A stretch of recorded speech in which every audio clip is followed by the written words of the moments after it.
is that mine? Oh, right. Oh.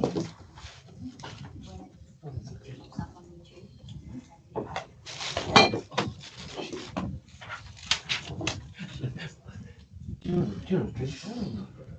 No, I think it's good. Well, nearly. Good afternoon. I declare this meeting of the Morgan Spring Bay Council open at 2:03 p.m. on the 28th of October 2025. The Glamorgan Spring Bay Council acknowledges the traditional owners of our region and recognises their continuing connection to land, to waters and to culture. We pay our respects to their elders past, present and emerging. Welcome to this meeting of the Morgan Spring Bay Council. Please be advised that the meeting is being audio and visually recorded. I ask that all attendees remain respectful and considerate of others and advise that offensive, defamatory or threatening language or behaviour to those present or listening is not acceptable. Councillors present today: Councillor Neil Edwards, Councillor Kenneth Gregson, Councillor Carol McQueenie, Councillor Rob Churchill, Councillor Robert Young, Councillor Jenny Walker, Mayor Arnold. In attendance we have Chief Executive Officer Mr Greg Torrey, the Acting Director of Works and Infrastructure Mr Darren Smith, and it's my pleasure to welcome to the Chamber our Director of Planning and Development Mr Dick Shaw, our Executive Officer Mrs Jasmine Kerr, and our Administration Officer Miss Isabel Clarkson, and our Planner Miss Tiara Williams. In accordance with Regulation 47 of the Local Government Meeting Procedure Regulations 2025, as Chairperson I hereby request leave of absence for Deputy Mayor Michael Simons for this meeting of Council for personal reasons. Councillor Walker. I'll move it. Do I need to read that out again? Please. In accordance with the regulation. No. The recommendation. Oh, sorry. Councillor Walker. My apologies. The Council grant Deputy Mayor Michael Simons leave of absence for the meeting of Council held on the 28th of October 2025. Do I have a seconder? Councillor Young, thank you. I'll put the motion. All those in favour? Those against? It's carried unanimously. Agenda item 1.2 is late reports. I don't believe we have any late reports. Thank you, Mr Torrey. Agenda item 1.3, declaration of an interest in a matter of a councillor. As Mayor, I request elected members to indicate whether they have: 1, any interest personally or via a close associate as defined in section 49 of the Local Government Act 1993, or 2, any conflict as described in the Model Code of Conduct for Councillors in any item included in the agenda. Councillor Gregson. Item 8.9, the grant application on behalf of Friends of Buckland Church. I'll exempt myself from that. That's being discussed, and also there is a matter in a closed session, but I'll declare that in the closed session before it starts. But it's not in the agenda of the closed session. There's no declaration of That's okay. interest. You have it. You have a conflict of interest in the closed session as well. in closed session. Thank you. Would you like me to say what that is now, or closed session? I think so, Councillor Gregson. Thank you. Yes, good. So it's to do with. Madam Mayor, point of order, we're not dealing with the content of a closed session motion, are we? Because it's not appropriate to do it in open session. I agree, Councillor Young, but the items are listed in the open agenda. So for Councillor Gregson to make reference to that particular item, I think item 1.2 or something like that. I think it's quite appropriate. So Councillor Gregson, just the agenda item name, please. Yes, it's item number 3.1, a grant request. Thank you. Thank you. Councillor McQueenie. Now I just want to declare an interest in item 8.10. I'm currently attending Rotary meetings in the area, so. In 8.10. Yes, thank you. Right, thank you. Thank you for that, councillors. Nothing further. Thank you. Confirmation of minutes is agenda item 2.1 is the meeting of the ordinary meeting of council on the 23rd of September. Councillor McQueenie. Now, I move that the minutes of the ordinary meeting of council held on the Tuesday, the 23rd of September 2025, 2 p.m. be confirmed as a true and correct report. Is there a seconder? Councillor Gregson. I'll put the motion. All those in favour? Those against? Carried unanimously. Agenda item 2.2 is the date and purpose of workshops held. There was one on Tuesday, the 14th of October. There is a recommendation on page 8. Councillor Edwards. I move that council notes the information. Thank you. Is there a seconder? Councillor McQueenie. I'll put the motion. All those in favour? Those against? Carried unanimously. Agenda item 3 is public question time. There are no questions that were submitted on notice in the time frame. There is a question without notice, which I will ask the CEO to now read out. Thank you. Thanks very much, Naomi. The question has been received from Ms. Robin Moore, and her question is, what proportion of the 2 successful Weed Action Fund submissions reported on page 51 of the ordinary meeting agenda for October will be spent in Glamorgan Spring Bay? Thank you. And I'm sorry. I'll ask the Director of Planning and Development first Yes, in this meeting or take it in this meeting. in this meeting? Mr. Shaw, would you like to respond to that, please? Can do. Happy from here. Yeah, through the chair, and thank you, Greg Torrey. So in response to the question, without notice received, the council can advise that the presence and distribution and abundance of weeds does vary over time and in response to local and regional conditions and environmental conditions. So whilst we do have sites of known weed presence that align with our funding program, through these grant programs, the distribution of abundance of weeds will continue to be monitored over time. As these priorities shift, that will inform the treatment program. So getting to the crux of the question is how much money will be spent in the municipal area. Unable to be determined at this point in time. But I guess that the fact of the matter is that as money is expended, it will be reported. And as those projects progress over time, we'll be happy to report back to the council and clearly articulate where money's been spent and how much it's been spent and what it's been spent on. We have a more in-depth response being drafted by Landscape Recovery Foundation, which we can table in the minutes. It should satisfy the constituents' inquiry. Thank you, Mr. Shaw. Thank you. There are no further questions. Thank you. Agenda item 4 is the Planning Authority section, so under regulation. Councillor, I was going a bit fast. I'll put my hand up to move a motion about item 4. Oh, excuse me.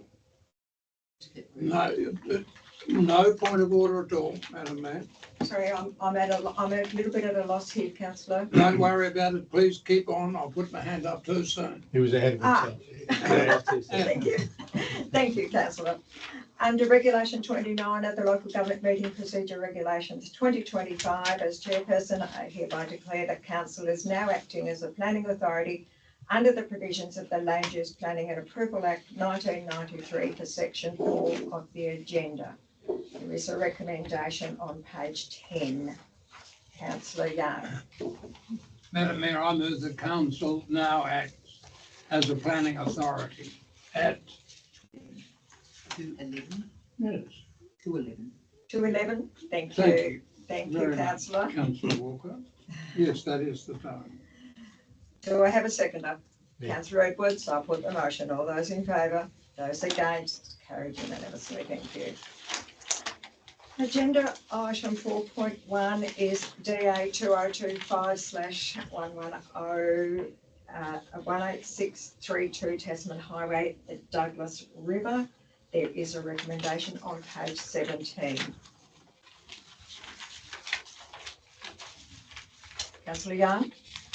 Madam Mayor, I move that pursuant to section 57 of the Land Use Planning and Approvals Act 1993 and the Tasmanian Planning Scheme DA 2025/110 and 1863 to Tasman Highway, Douglas River, certificate of title volume 137993/30 for an additional outbuilding be approved with the conditions set out in item 16 of the agenda, running from page 17 to 18. Thank you. Is there a seconder? Councillor Edwards. Councillor Young, do you wish to speak to the motion? Councillor Gregson. Through the mayor, I'd just like to again correct the title. It's Denison River and not Douglas River. I'm sorry, it's Denison River, not Douglas. Miss Williams, thank Mayor, you. through you, it's actually at Denison Beach, but the area is called Douglas River. Okay, It is Denison Rivulet, but the area is called Douglas River, so it is correct. thank you. Thank you, Miss Williams. Any questions or comments on this matter? Councillor McQueenie. Through you, Mayor, or in fact to you, Mayor, perhaps, the change of permit process that's discussed within the details or response, owner's response to that thing. I just have some basics around what that process is if somebody wants to change their use. What sort of permit process that is? Self-initiated. Miss Williams, are you able to answer Councillor McQueenie's question? Yes, through you, Mayor. It's the same planning process as everything else. They have to apply for a planning application. It's assessed against the scheme, whether the use is compatible or not, whether it's a home-based business, whether they're keeping the residential use. So it's the same as every other permit. Thank you. Thank you. Thank you. Nothing further on this, Councillor Churchill, thank you. Yeah, thank you, Mayor. I'm a bit curious, I guess, about the answer to the third representative and the last part of their the summary there. The representative has expressed concern about vegetation removal from the nature strip in front of the property. And the response from the planner is that this has happened some time ago, but it is under investigation. I'm curious about what form that investigation will take. Ms. Williams, are you able to respond to that? They're actually putting, they've actually put in a development application because we've highlighted this with them and they are revegetating that strip as per our guidelines. But also because that nature strip is state growth, they're waiting on state growth consent to do that work. But yes, we started an enforcement procedure and we have now come to the resolution. They're going to revegetate that strip. But yeah. So can I ask what the vegetation was that they actually removed? I'm unaware as to, like, I looked on Google Maps. A lot of it was weeds, overgrown grass. There was some gorse, I believe, as I'm like reflecting back to that image. Yeah, and they did construct a second driveway without a planning permit, so that's being remediated and revegetated as well as part of this retrospective planning application to remediate those works that they did without a permit. Okay, I think it's the retrospectivity of all of this stuff that really, I think we can do better. I think we can set better standards and we should take some of this stuff and try to do something about it before it happens and in a realistic way if we possibly can. Councillor Young, just give me 1 second. I'm going to ask Mr. Shaw as the Director of Planning. Do you have any comments further to Councillor Churchill's question in relation to the process, I guess? I think through the Mayor, in response to Councillor Churchill, I think we'll have a review of the systems and processes we've got in place and review any policy settings we have, and I think we can just learn from each of those examples. And if there's a need to, I guess through a review of this particular example, a need to review any of our existing documentation, we will do so, and where the need exists, we'll come back to Council. Thank you, Mr. Shaw. Thanks for that. Thank you. Councillor Young. Madam Mayor, if I may ask a question of our planner. From your response, I gathered that some of the vegetation was removed from areas over which we have no jurisdiction, namely Crown lands controlled by state growth. How much was removed from areas over which we have control? Just as a percentage of the whole. It's only rough in the guess. road verge. It's only in the road verge, which is not our control. So we are now enforcing state growth and Crown land authority, are we?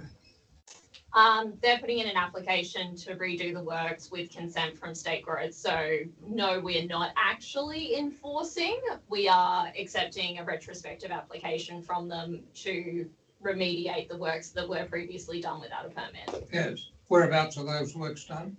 In the road verge at the front of the property. State growth land or? Yes, state growth. Why do we worry about state growth and Councillor Crown Young, land? Councillor Young, can I just remind you that we are in a formal meeting I and there understand. is question. Yeah.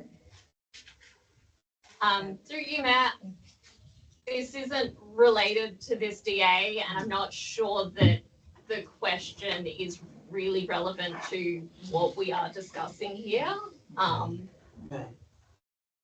And I'm sure Mr. Shaw will take on board both yours and Councillor Churchill's Thank you. I'll look at it comments to see in what relation to process in future. Thank you. Through Very you, good. Madam Mayor, it appears to me that Ms Williams and Mr Shaw have covered all the bases in this. They've got all the answers they've written there for us all to read. So, well done. Good work. If there are no other questions or comments in relation to this agenda item 4.1. Sorry, Councillor, excuse me. You want to offer councillor Young closing? Well, that's true. Would you like to close debate, Councillor Young? Thank you, Madam Mayor. I have nothing to say. On that basis, Councillor Young, I'll put the motion. All those in favour? Those against? Carried unanimously. Thank you. Agenda item 4.2 is DA 2024/185, 50 Maria Street, Pontypool. There is a recommendation on page 29.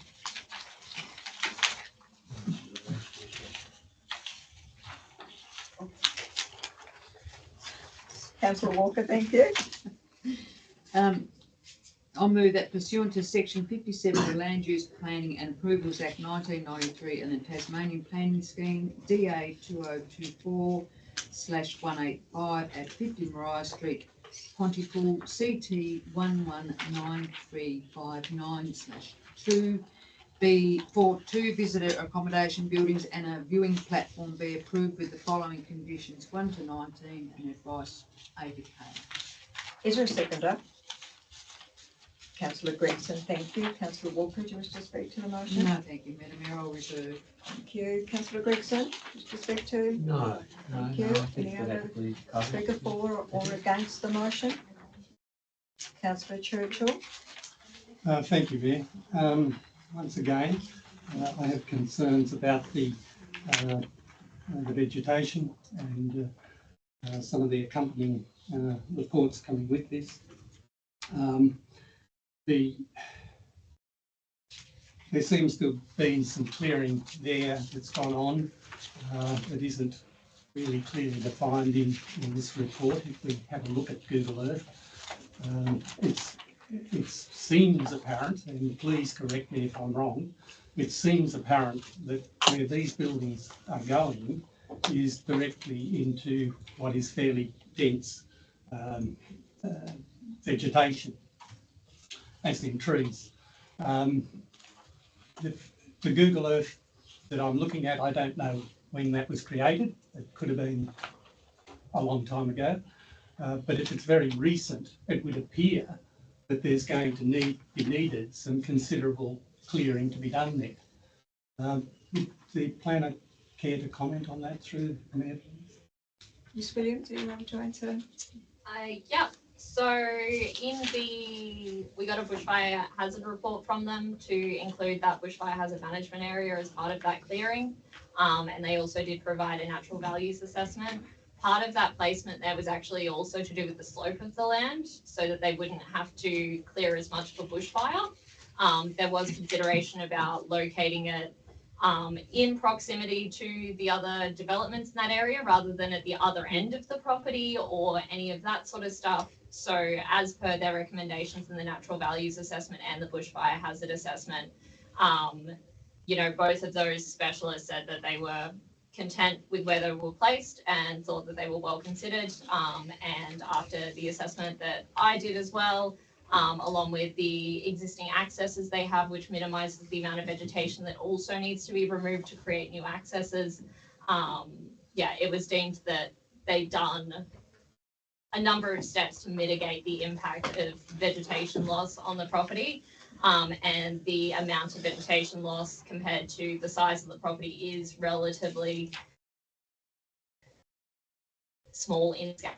I think the bigger natural value concern was the potential swift parrot habitat, which our NRM officer investigated, and he provided a number of recommendations for conditions that we put on the permit, and stopgaps to be able to intervene early to make sure that no damage to the trees is done throughout the process. So yeah, Nigel was a really great help in assessing this application fully and making a really considerate decision with regards to the environment and the development potential of the site. Yes, thank you for that. If I can just continue on. The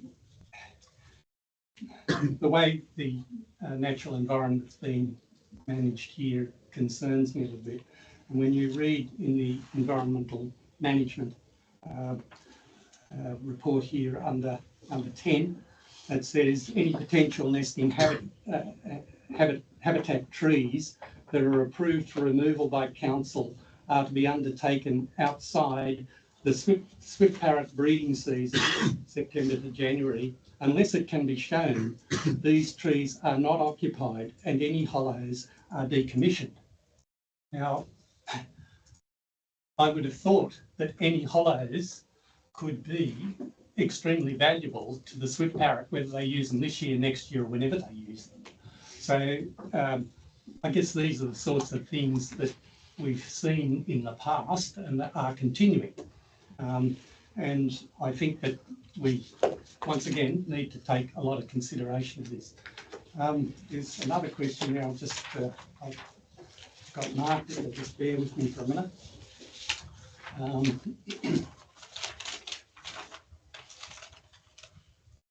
About the Aboriginal Heritage Report.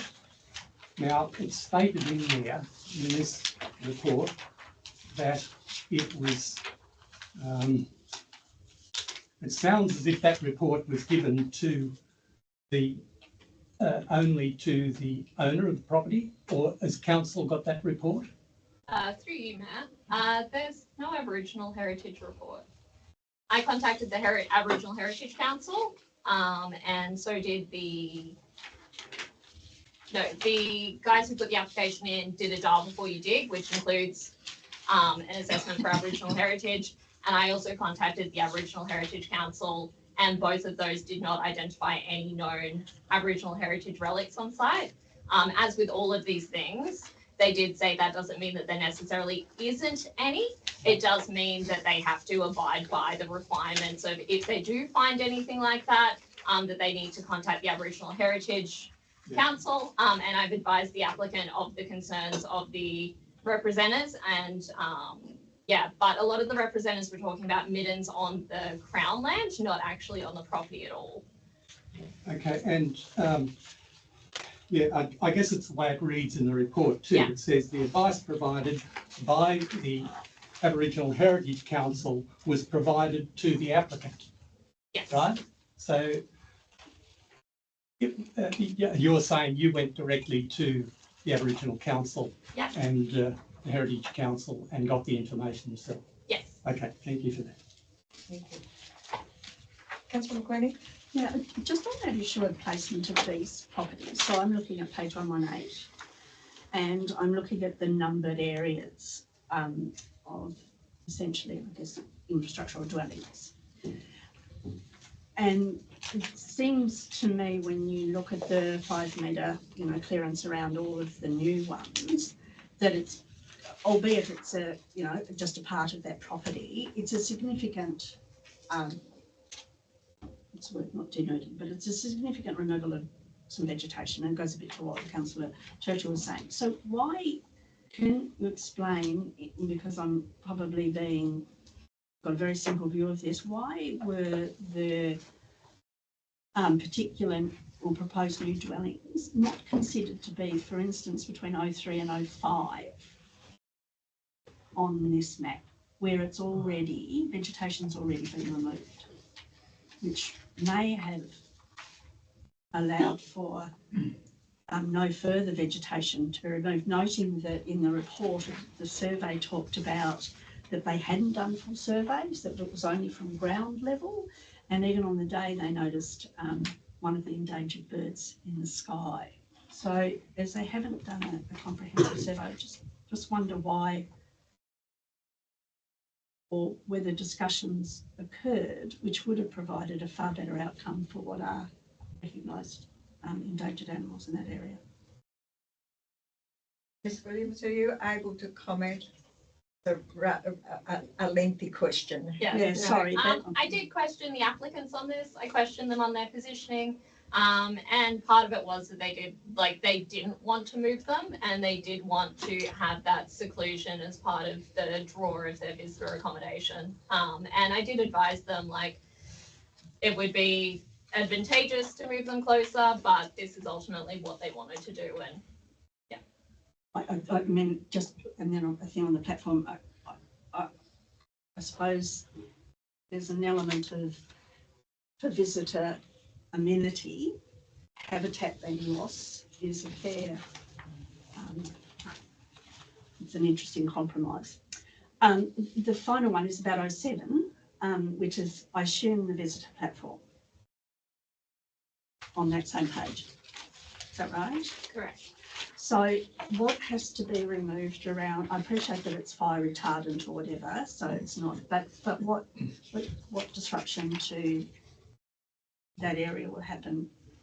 Their platform is a low-lying platform that is duckboard, that is raised above the vegetation, so it would literally just be for the footings. Right, so it doesn't raise to the point where, you know, nesting No. is happening, right? Okay. Thank you. Thank you. Councillor Edwards? Through you, Madam Mayor, it says in the planner's response, that there's 0.25 of a hectare approximately, which needs to be cleared for the buildings, out of 10 hectares, located in areas with existing clearance, existing access and close to existing developments. The people who own the block know where they want to put the stuff. And we sit here and pontificate of what they should and shouldn't do. It's their block. They know where they've got the best views and the best access. How about we even get on with it after the planners have done their job and make sure it covers all the appropriate regulations? If I can just make a comment about the swift parrot habitat, the Forest Practices Authority do have very strict rules around the swift parrot habitat in the various places that we have it across our state. So and they have a lot of data around the usage of that particular section of habitat, as they do our other measures. Councillor Gregson. Mayor, I'd just like to refer to the conditions, the recommended conditions, and it will be on page 32. Page what, sorry? Page 32. 32, Okay. thank you. And it's rather misleading. I'd like for this to be really clarified. It says, please ensure you carefully read the advice provided by the Aboriginal Heritage Tasmania regarding the desktop search of the property and take on board the advice provided in the letter. In the event that any suspected Aboriginal cultural material is inadvertently encountered during service or sub-service disturbance, please consult the unanticipated discovery plan. Well, is there... Councillor Gregson, can I just clarify for you? That's not a condition. It is advice related with the DA. Right. It is not a condition of the DA. Right, it's just advice. It's just advice to the developer. Right, good. But it doesn't seem to be what I've heard from the planner here, there doesn't seem to be any advice, but it's referring to advice provided in the letter. So I'm just wondering where this letter was, or if there is a letter, or is it misleading? Ms Williams? When I contacted the Aboriginal Heritage Council, they gave me a letter back saying that they didn't have anything on site and provided advice to the developer that if they find anything on site as per the advice under K, they must do an unanticipated discovery plan. Okay. So the letter has no content of Aboriginal No. heritage. All right, then, thank you. Councillor McQueen, you've already spoken. I've just got one quick question if you're happy, but otherwise. Madam Mayor, I didn't hear what the councillor said. Councillor McQueenie wants to speak again, and not everybody's had the opportunity to. I haven't speak. heard what she said. No, that's right. So I haven't said it ask yet. your question, councillor. Just in terms of the environmental management, where it talks about number 7 on page 31, no removal of priority habitat trees is permissible without written consent from council CEO. Are we doing if you like, an inventory for the, want of a better word? Of I'm those sorry? Are we going to, how are we establishing what are current priority trees? To know if, Ms Williams or Mr Shaw? Ms Williams? Want me to take that? So condition 8, saying that prior to civil works, vegetation clearing on site for the Ms prospect. Williams, No, I no, think it's. condition 8 explains Oh. that condition 8 explains that the footprint needs to be demarcated and the natural resource management officer notified and will inspect. And during that time is when they will be able to identify any trees and stuff that shouldn't be taken. And if trees do need to be taken, will be taken to the CEO for their written consent or refusal. so it assumes that the party won't do anything prior to that actually happening. Yes. And how can we be confident about that, given we're talking about endangered habitat? I'm sorry, I didn't So get that, it seems councillor. to me that there are issues around habitat here, and they make clear in the report as well. So if we're saying no priority habitat trees, so these are of key significance to managing the endangered species, etc., how are we establishing what the current situation is? Because we've repeatedly had land cleared in the past without engaging council as they should have before doing it. And in the context of this being endangered, I'm just wondering how we establish, How we're going to police it. from the point at which. Ms Williams? Mr Tory, perhaps you? Mr Shaw's got his hand up. Or, I was going to say that without knowing the specifics of legislation, yes, there are usually penalties involved for clearing land without approval. And we don't know what we don't know, so until somebody commences to clear and a complaint's made, outside of the context of a development application, in any other circumstance, we wouldn't know when someone was going to clear and potentially damage the habitat. So it's hard to know what you don't know. I don't know whether for a comment. so Ms Williams, or Mr Shaw, could I just ask, the amount of timber that's involved here, the Swift Parrot habitat, would it require a forest practices plan through Forest Practices Authority? No, it's not sufficient. So, but it could be assessed by the Forest Practices Authority as habitat. I would have to investigate further. No, that's okay. That was just a question. That a previous life I was involved with the Forest Practices Authority, so I am aware of the Forest Practices Plan that to protect Swift Parrot habitat and other habitat. So no, that's okay. Thank you. Councillor McQueenie, is that your Councillor McQueenie? Yeah, Yeah. thank you for your response. Right. Councillor Walker, would you like to close debate on this one? I don't have any words, thanks. Madam Mayor. Thank you. On that basis, I'll put the motion. All those in favour? Those against? The motion is carried unanimously. Thank you. Under Regulation 29 of the Local Government Meeting Procedure Regulations 2025, as Chairperson, I hereby declare that Council is no longer acting as a planning authority under the provisions of the Land Use Planning and Approvals Act 1993 or Section 4 of the agenda. Councillor Walker. Thank you. I'll move that council is no longer acting as a planning authority at 11:37. 2:37, thank you. Thank you. Is there a seconder? Seconder, councillor Gregson. I'll put the motion. All those in favour? Those against? It's carried unanimously. Agenda item 5 is the financial reports for the month. There is a recommendation on page 36.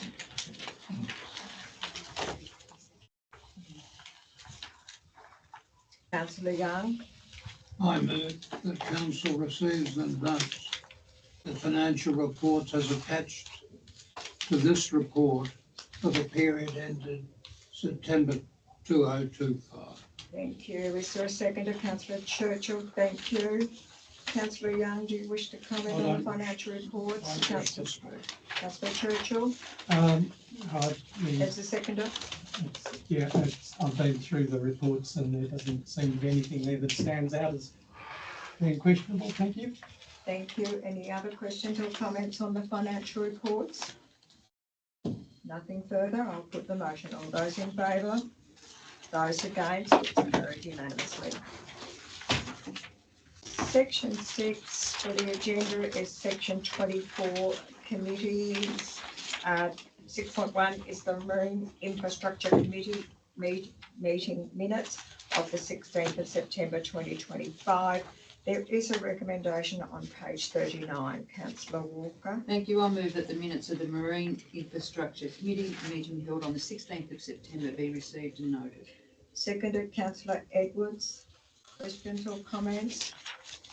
For or against? Councillor Gregson. I'd like to refer to page 38, number 5, update on Tribunal Tomorrow Marine project. And just here it says in the second paragraph. Councillor Gregson, I wonder if I could ask you to speak up, please. Thank you. Number 5, update on Tribunal Yes. Tomorrow Marine project. Yes. Now, the second paragraph, it says, although the current round of precinct and partnership funding has been paused, workers continue to ensure the project will be well positioned for future grant opportunities. Does that mean that, I'd just like to put this question through there to the CEO, does that mean that ECTT funding from the state government has been paused and council is going to provide the funds, and how much would those funds be, please? Thank you. Through the Mayor, no, the funding to ECTT hasn't been paused. This referred to funding that council received for works at the marina from Darren, is that what you? So the toilet upgrade and things like that have been paused? Part of the streetscape grant, yes, which is, hasn't been paused. It's currently going through the stages of the design and consultation, etc. So that's just through the Mayor, that's actually the streetscape of Tribunal, it's nothing to do with the marine. Through the Mayor, Madam Mayor, part of it is to do with the new public facilities at the marina. It's all part of the one grant, both the streetscape and also the public amenities at the marina. i.e. toilets. Yes. Yeah. Thank you. Thank you, Councillor Gregson. Councillor Edwards. Can I add, I think that the pause from memory, from Peter Porteous' report at the thing was due to the election. I think you're right, too. Yeah. Generally happens when the election doesn't Everything with stops. grant money. Thank you, Councillor Young. Madam Mayor, I'd just like to make a comment generally about section 24 committees. These committees are appointed under section 24 of the Local Government Act. They are committees of council, and that means that they can only exercise functions and powers of council as set forth in section 20 of the Local Government Act, dealing generally within areas of the local government area, to provide for the health, welfare and safety of this community, to represent interests of this community, and to provide for the peace, order and good government of this municipal areas. And I just note that some of the section 24 reports seem to indicate they've gone far beyond that level. Councillor Young, can I just ask you the relevance of that in this agenda item 6.1? What is the relevance? It's a section 24 committee. Okay, thank you. Any other, councillor Queenie? Just under number 5, the on page 38, the third error under number 5. The focus remains on identifying challenges and solutions to enhance safety and usability. That narrow focus seems a bit different from the terms of reference, but I'm just wondering if that's just been lost in simplifying for minutes. So, Mr. Tory? Through the mayor, I think that's probably true. Yeah. One of the key outcomes that were looking to be resolved was the safety around the ferry terminal Yeah. and pedestrian area. So Yeah. it's probably one of the highest priorities that they were looking to address. Yeah. But you're correct, it's a broader project. than Okay, just that okay. area. Thank you. Thank you. Any other discussion on the minutes? Nothing further? I'll put the motion. All those in favour? Those against? Carried unanimously. Agenda item 6.2 is the Coles Bay Hall Committee minutes of the 15th of September 2025. It is a recommendation on page 44. Councillor Churchill? I'll move that the minutes of the Coles Bay Hall Committee meeting held on 15th of September 2025 be received and noted. Thank you. Is there a seconder? Councillor McQueenie. Questions or comments on these minutes? Just by way of comment, this was, I believe, probably one of the first meetings where our new CEO attended a hall committee meeting, and I think that that particular committee functions really well, and I know they were really glad to have him and Bernadette also attended that meeting with him, and I think it's good that they're getting good progress, and the new annex is looking rather amazing, really. It's a very, very good facility for those who haven't seen it, and they're now looking to join the sporting parts outside the building, which has basically been the tennis courts, but they're now going to use them for pickleball and other sorts of things. And they're hoping to somewhere down the line get funding for lighting the courts. And the whole thing is very well laid out, I think, and it's going to work well with the building. So the annex will not only provide the facility it was put there for, it'll also be effectively a space for those people enjoying watching and playing sport around it. Councillor Churchill, my thought would be that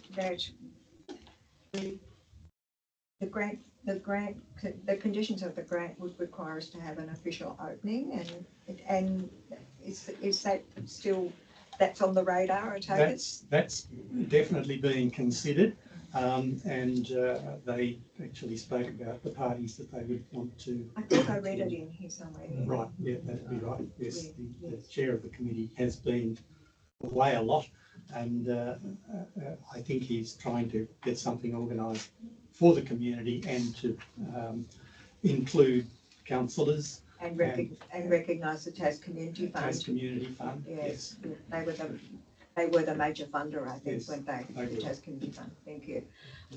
Councillor Edwards and Councillor Gregson. Through you, Madam Mayor, I know there is some concern about the future use for childcare at the hall, being a commercial operation. I know I'm not saying I'm opposed to or for it, but I know that a lot of the older ladies my mahjong ladies, are concerned about it clashing with other things. So it just needs to be handled very carefully. The other thing that has come to my attention, I'd just like to clarify whether it's correct or not, that a Gaza fundraiser was held there at the Coles Bay Hall. If that is correct, it certainly shouldn't be. We stopped the anti-vax bus from coming to any hall in the community on political and what have you grounds. And if there was a Gaza fundraiser held there, that damn well shouldn't have been. Do you have any knowledge? No, I know nothing of this particular event. I don't even know what Gaza is all about. But Read the paper, it's there, but Yeah. Thank you, councillors. Councillor Gregson and Councillor Young. Well, I'm following up the two questions quintessentially. Page 42, and it says fundraising event request for the children of Derby. So I just assume that it hasn't happened. I don't know. But it says approached for a fundraising event with donations going straight to UNICEF and the Palestine Children's Relief Fund. Are we okay to improve? I assume that it hasn't gone ahead. Does that mean that they would hire the hall for that event, and then the donations would go to UNICEF and the Palestinian Children's Relief Fund, or what's the situation there? I don't know. Councillor Gregson, that would be my assumption, but as a Section 24 committee, our only role in this is to receive the minutes and note them. Yeah. I'm not sure if Councillor Churchill has any further information, but as the representative on the Coles Bay Hall, but I think at this point, Councillor Gregson, that the only thing we really can do is receive and note the minutes. And the second point, it's got 7 new issues that are opening to celebrate the annex. And it says here, the funding deed should advise who to invite. We'll be inviting representatives from the Tasmanian Community Fund and Council. Now, it might be a possibility I might be deleted from the invitation, because it says here the committee can apply for an event support allowance from Council, $2,000. It's rather an extraordinary amount for $2,000 for the opening of an annex. I just like to question that. So that will come before Council for I'm assuming so, that it will come as an event. Yes. Yes. And also 7D, request from pickleballers for purchase of 4 more paddles. Is that coming from Council? Or With great respect, Councillor Gregson, that's nothing to do with Council. That's the hall doing that, the hall committee. Yep. Thank you. That's why we received. Councillor Young. Madam Mayor, thank you very much. The minutes are short on detail, and one has to guess what some of them mean, but I just raise again that Section 24 committees can only do things that they're empowered under the Local Government Act to do, and that's Section 27 and Section 24. Sorry, not Section 27, it's functions of council. And Councillor Gregson, Councillor Young, can I stop you there? good. You might recall, I think it was earlier this year, or it may have been late last year, as a council, we do have a discussion around a review of Section 24 committees. Yes, we have. And the processes, because the processes are sometimes a little bit, no, not a little bit, they're a lot apart, you know, the processes that a hall committee has to undertake compared to, say, what the Marine Infrastructure Committee has to do. There needs to be more guidance in it. So the CEO has informed me that on his ever-growing list of things to do is going to be a review of Section 24 committees and the processes that those committees need to undertake. So it's very clear for everybody. And we don't want to do it so that we lose our wonderful volunteers on those committees. We just want to give some guidance in the way. Is that reasonable? Reasonable summation, Mr. Tory? Thanks, Madam Mayor. It is. I think we'll be looking to couch it in the establishment of guidelines, or the need for a particular 355 committee in the first place, the establishment of guidelines of what their functions are and the work that they do on behalf of council, and training in relation to insurances, approvals, potential liability, workplace health and safety, to ensure they fully understand the responsibilities of them and their obligations as a committee. And Councillor Young, you'll probably remember, as indeed most councillors will, there has always been some difficulty for our corporate department to get the financials of some of our Section 24. I think there may have even been a comment in our Auditor General's report, or at one point going back a little bit about that. So that's all things that we will include in this review, this tutorial about it. Thank you, Madam Mayor. What I was going to say is that a Section 24 committee can only do the things it's empowered to do. That's under Section 24 and under the function powers of council. They're not allowed to do anything further, even though these things might be worthy. I don't think they need a lecture on what to do. They probably need to be read Section 24 and read Section in the Local Government Act about the powers of council. And beyond that, you can't do any more as a Section 24 committee. They could do it as private people, of course. Councillor Young, I think the point is that we've not done a review of the guidelines for our section. But they're in the Act. We can't review that. No, but we do have separate guidelines for our Section 24 committees, and they have not been reviewed, as far as I can recall, since about 2014. And so it's probably well past time that we do look at our review. And as Mr. Tory has advised, it is something that's on his ever-growing to-do list. So if there's nothing further in relation to this, sorry, Councillor Churchill. I'll use this as closing if you wish to. Yes, absolutely, if you wish to do that. Just to let Councillor Edwards know that having read this now, I do know and did know about the Gaza request, and I think it's really up to the community to decide if they want to raise funds for any particular function, and I don't think there is a political intent in that. I think there's only a goodwill intent in this case, that they were trying to raise some funds. I don't know whether the events occurred either, but they were trying to raise funds for the children of a war in the Middle East. You did nothing about it 5 minutes ago. Thank you. Thank you, Councillor. No, sorry, Councillor Gregson. No, Councillor Churchill has closed debate. Okay. Point of order. Yes. What happened? I didn't hear. I was just getting comments across the room after inappropriate comments after I'd finished speaking. I move the motion be put. Thank you. Point of Thank you. order, I take your point, Councillor Churchill, and I will refer to the opening statement that I made about inappropriate comments. And no, there cannot be any more comments because Councillor Churchill has actually closed debate. I was calling for a point of order on you to determine. Well, I've moved the procedural motion that the motion be put. Councillors, please. I will put the motion that the minutes of the Coles Bay Hall Committee meeting held on the 15th of September be received and noted. Carried unanimously, thank you.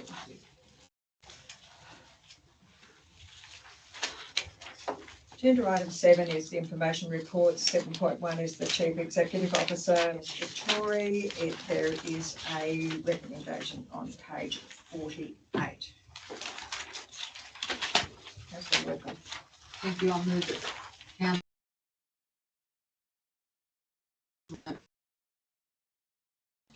Thank you, Secretary Councillor Young. Yes, Councillor McQueenie. Oh, Councillor Walker, do you wish to, have you got any questions as the mover? Yes, I do actually, if I may. Yes. Thank you. Thank you. On page 46, it says in correspondence for noting, and I know that it's only for noting, letter from Minister of Local Government regarding the release of a discussion paper on reforms to councillor numbers and allowances. And my comment to that was,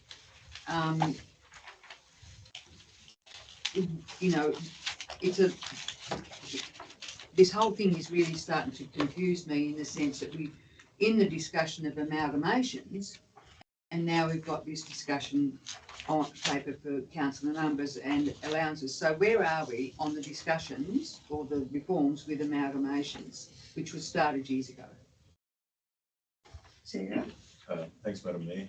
So this is running concurrently. As I understand it, the discussions around potential amalgamations and boundary adjustments has been put on hold while the issue of numbers and allowances is trying to be resolved prior to the next general election. The Office of Local Government are seeking responses at a recent General Managers Forum I attended with the Office of Local Government, they are encouraging individual responses more so than a council position, because invariably there are different positions within the room and they are keen to get feedback from as many people as possible.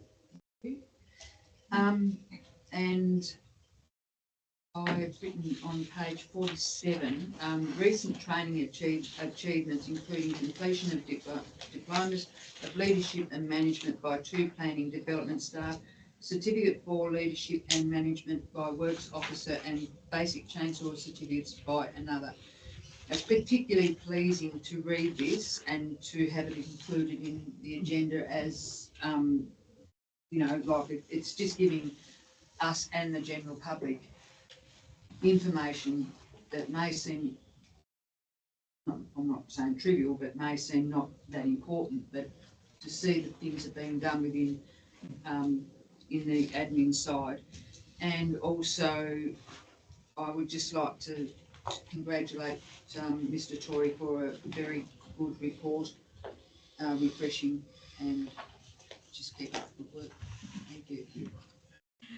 Councillor Young, then Councillor McQueen.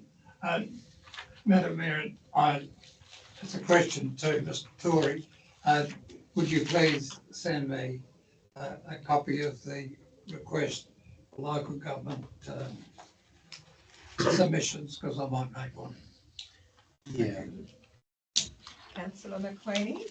Yeah, I'd just like to concur with Councillor Walker's statements about that it was good to have some different things included to give a sense of the traffic happening around things as well, and have good against the training thing too. Just to note, there's some disappointment, although not surprise. The letter from the Minister for Local Government in terms of the State Grants Commission. I'm not quite sure of the letter he's referring to that the then acting GM James Bonner sent, where they refer to the framework, because there's actually some legislation. So it'd be interesting, I think, to have a look at what actual letter it was and which charts 2 different pathways. It isn't, in so much as it's charted in the legislation itself, it's odd that it's seen as an inappropriate and unpractical mechanism. And the other comment would be to make currently our local government minister, which is great, is the Honourable Kerry Vincent. And given he has a particular focus as an upper house member for this small region, it might be good to have him to come along and speak about when we met with him last year. He had estimated that he thought our allocation should be about $1 million a year. So I'm interested in potentially us finding out how he thinks we might achieve that. Yeah. Councillor Gregson. I've just got follow on from Councillor McQueen and the letter from the Minister of Local Government regarding the State Grants Commission, and I'll go through the Mayor to the CEO. And I would like to ask the CEO, could he expand on that letter and what he thought of the letter and how he could countenance that letter? Mr. Tory, yeah. Yeah, through you, Madam Mayor. I'll take that on notice if I can. I read the letter some time ago and the contents aren't immediately coming to mind. I'm happy for the letter to be redistributed to councillors, so you can do it if you like. Thank you.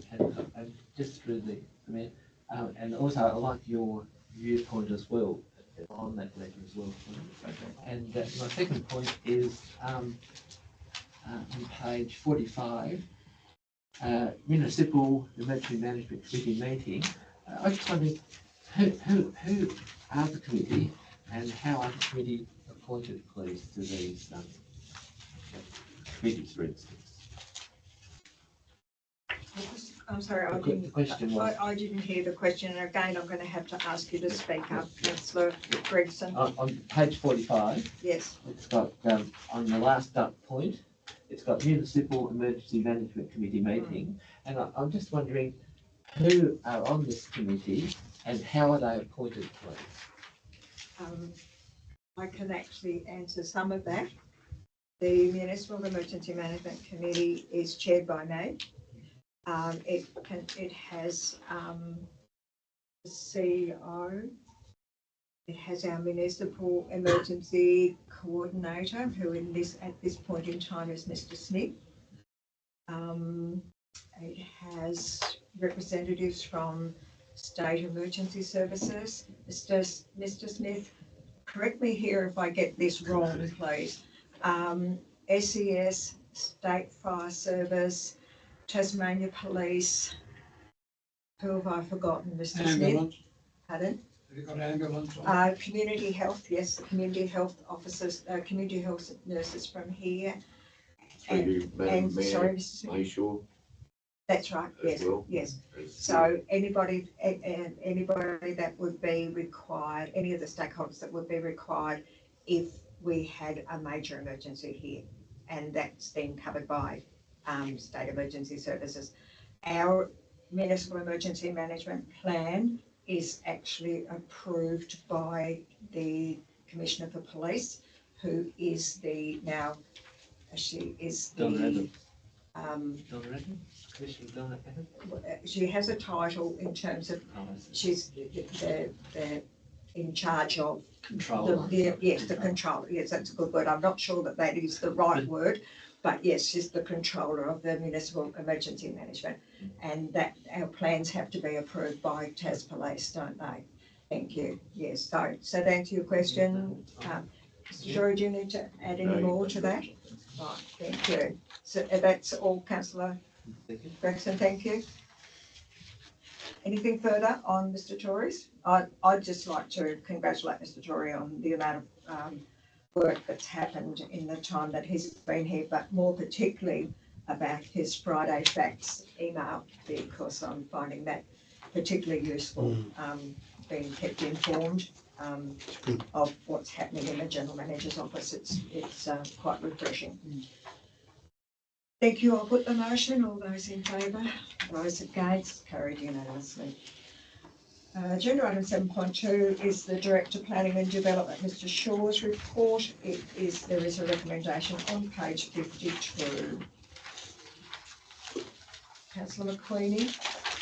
I move the council receives and notes a report on the activities of the Planning and Development Directorate.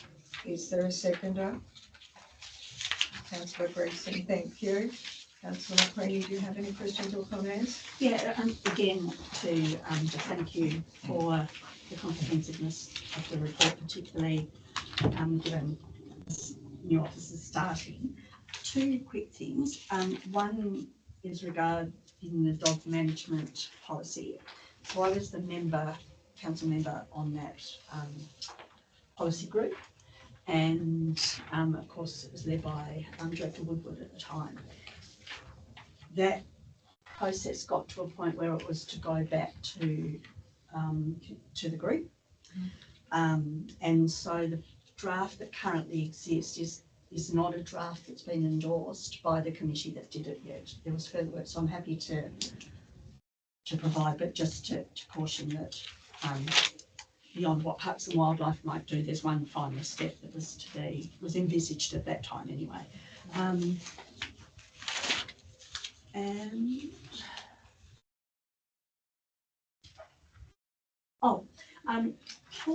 Is there a simple way when it comes to the number of development applications that are through? And I ask this particularly because the last census is 2021. So our population estimates are now 4 years out. So as a proxy, it would be interesting to know how many development applications have gone through. Not to indicate exactly population, but growth, if you like, more broadly. So I'm just wondering if it's possible to get cumulative total of those. If I may, Councillor McQueenie, Mr. Kerr, that information is often in our briefing report, isn't it? Of course, The number of DAs and that is in our briefing reports from time to time, isn't it? Is that reported though just quarterly rather than cumulatively? I think it is cumulatively as well, isn't it? Okay, I'll go back and look. Yeah, So that would be and great. if it's not, we'll take on board Yeah. those comments. Yeah. Thank you, Mrs. Kerr. Councillor Gregson? I'm referring to page 50 and under the environmental health, and 1, 2, 3, 4, the fourth paragraph, publicly accessible pools and spas.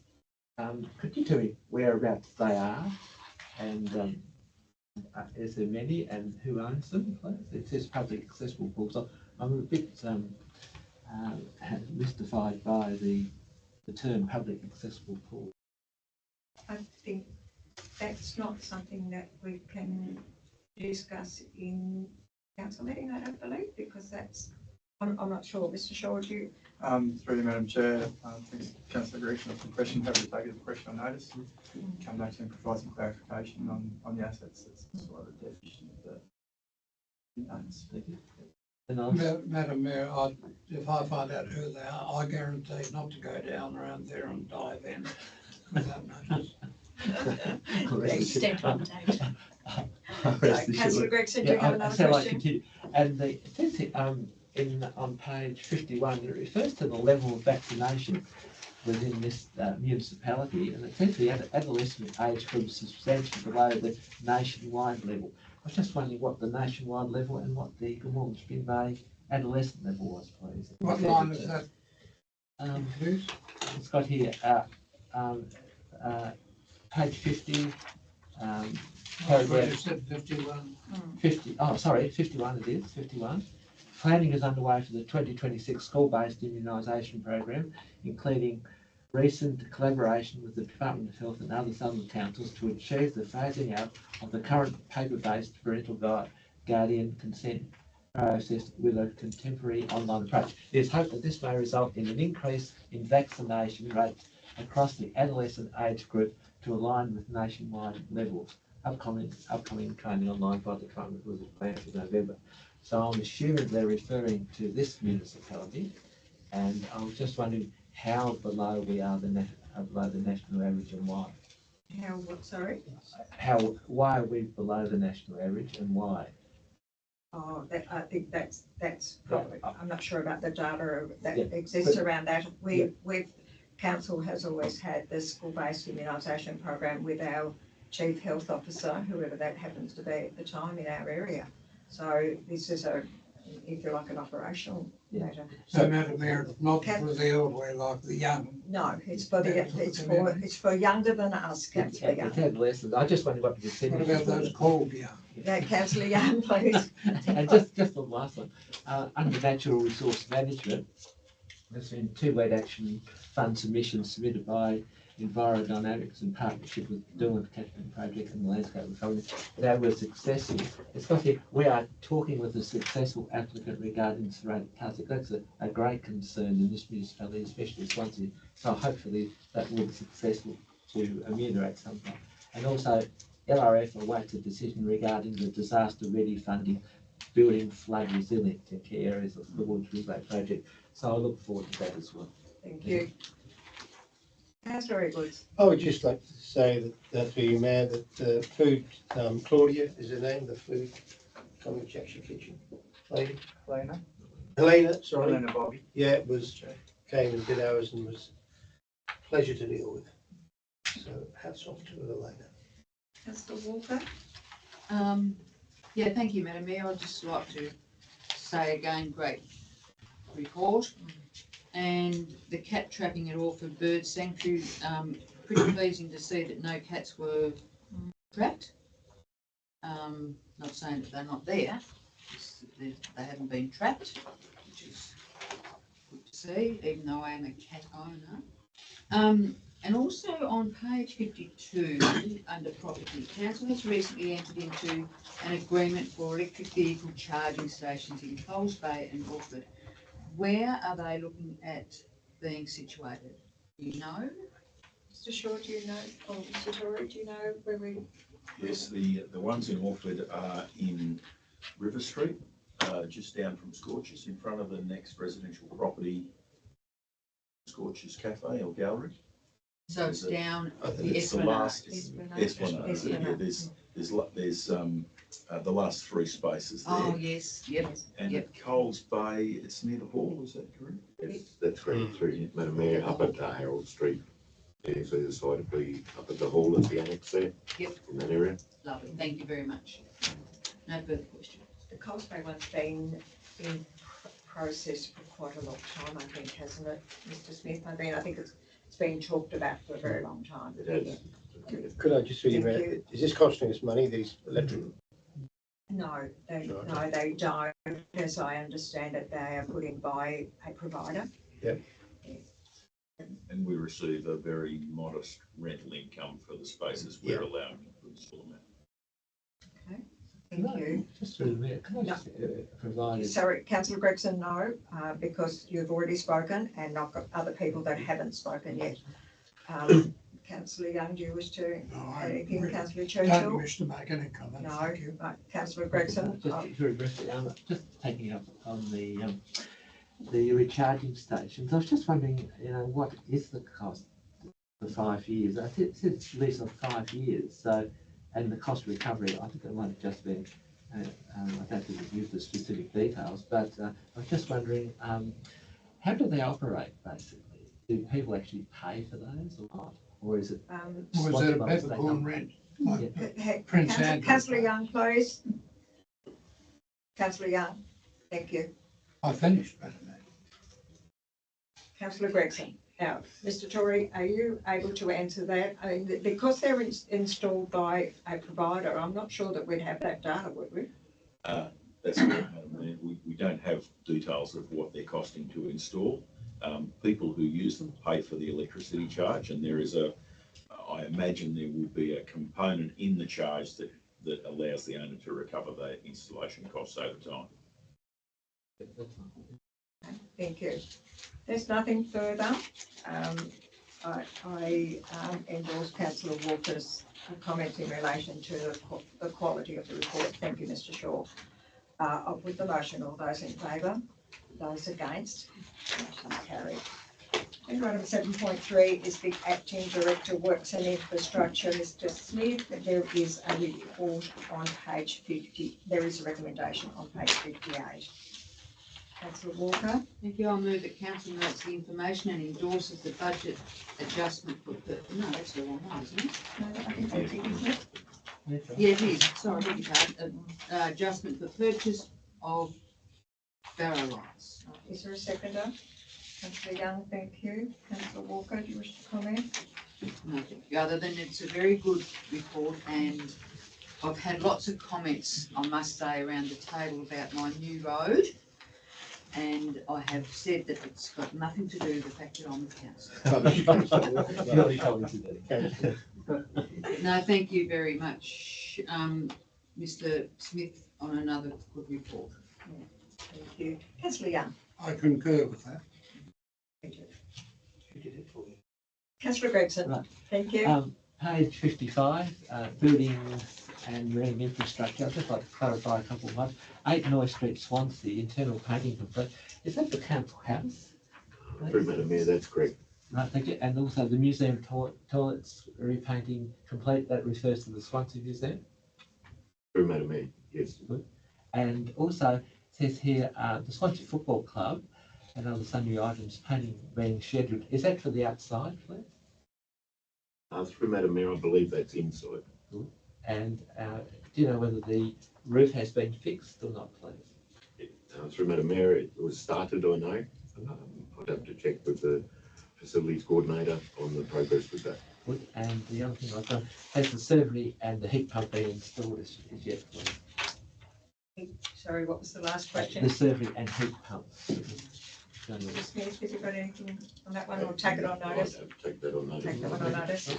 And just very briefly, it's got here on page 56, install half-kilometre markings along Dolphin Sands Road. Could you tell me the purpose of that, please? Apart from Through Madam Mayor, it's urgent emergency response use. Currently, Dolphin Sands has kilometre marks along Dolphin Sands Road. And it was like, for obviously when there's a lot of smoke and an emergency situation. So people know where they are. And it was requested as part of the ongoing improvement towards fire mitigation in Dolphin Sands that we went to half-kilometre points. So, yeah. Thank you. And just the last one is, I'd just like to thank the works approved for completing the repairs to the decking outside the Lose with a View. That was really meant to do, so thank you very much for that. Thank you for the public discussion.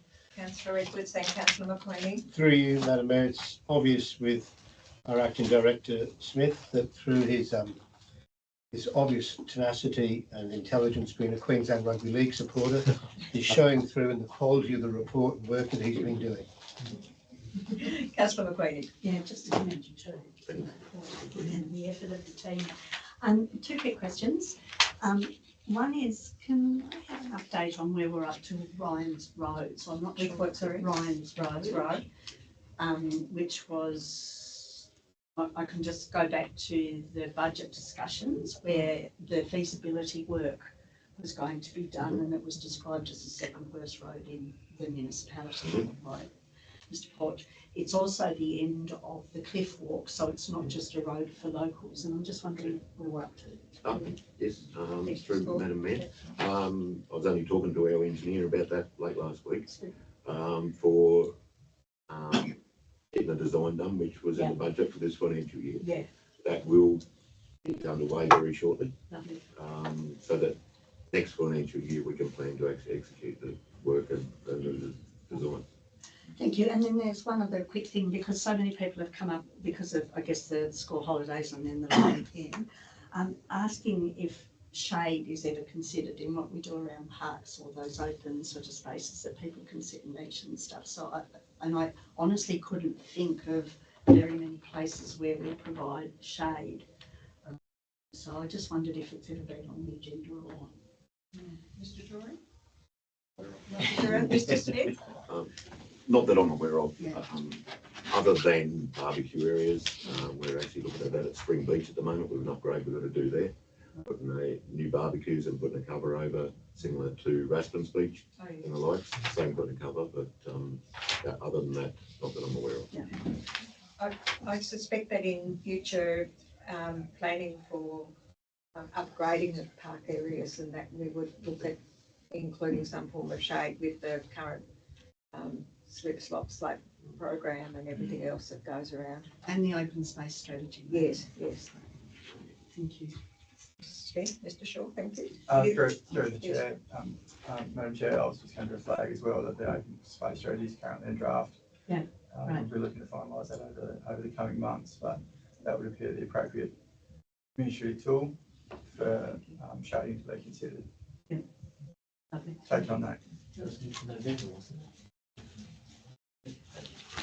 Councillor Gregson, would you please turn and speak up if you ask an officer a question? Just through the mayor, I'm just referring to.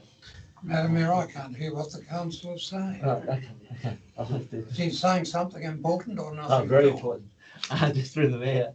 I'll just refer to I still can't hear, Madam Mayor. Mr. Shaw.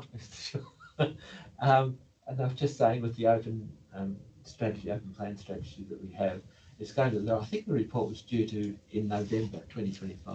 I think It's that could be right. completion. Yeah, Yes. could be right. Yep. Thank you.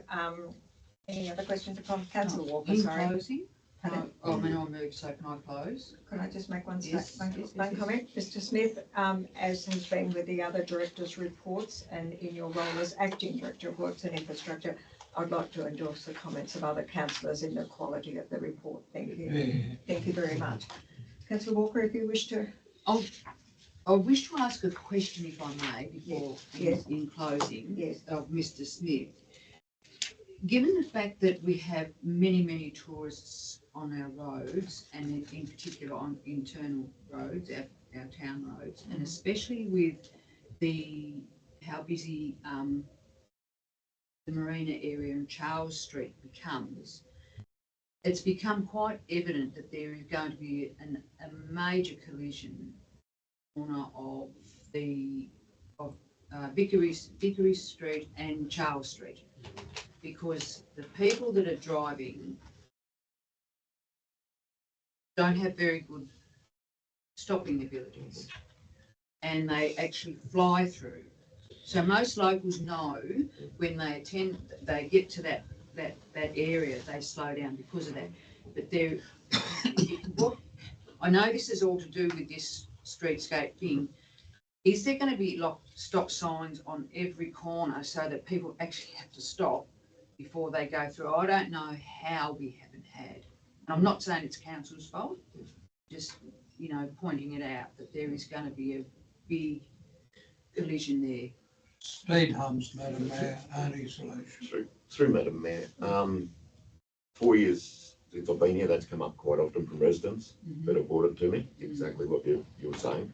Quite regularly, I've got the stop lines renewed, especially coming up the busy season, tourist season, etc. Non-locals in the area. Yeah. The signage is all adequate there. At the end of the day, you only put the controls in place if people don't wish to comply with them. But in the design for the streetscape, that intersection and the Melbourne Vickery Street intersection, Melbourne Street and Vickery Street, are raised intersections. Right. So all traffic actually has to come up. The whole intersection's raised. So Right. not just a speed hump, also as a traffic calming device. Yep. And pedestrian safety, obviously also. As far as signage, you're saying there's all intersections going to have stop signs. I couldn't tell you that at the moment. No, stop. Councillor Walker, could I just follow on with a comment that to Mr. Smith, the renewal of the line marking to delineate the road that goes down past the fish fan and that is absolutely amazing because it's finally turned it into a road, not a car park. And I think it's probably helped the traffic flow through that area. I know there were a number of near misses because people thought they were in a car park, not on a road. If I may, Councillor Madam Mayor, Edwards. it may help Councillor Walker's. I remember in the discussion we had with the Drive On It Tomorrow people about putting a low level roundabout so the trucks could go over it. Something like And I think that's a very good idea. A low one so the trucks can still drive over it. That's why it hadn't been done previously, because the road was raised. Yeah. But put a low level, it's fine. And the other point was there's a lot of people, particularly Colleen at the coffee van, says they desperately need another speed hump there because people fly down there too. So Councillor Walker, do you wish to close debate at all in this? Oh, yeah, I ask you to put the motion. With the motion, all those in favour? Those against? Thank you. Agenda item 7.4 is the rates exemption for May Shore, and there is a recommendation on page 63.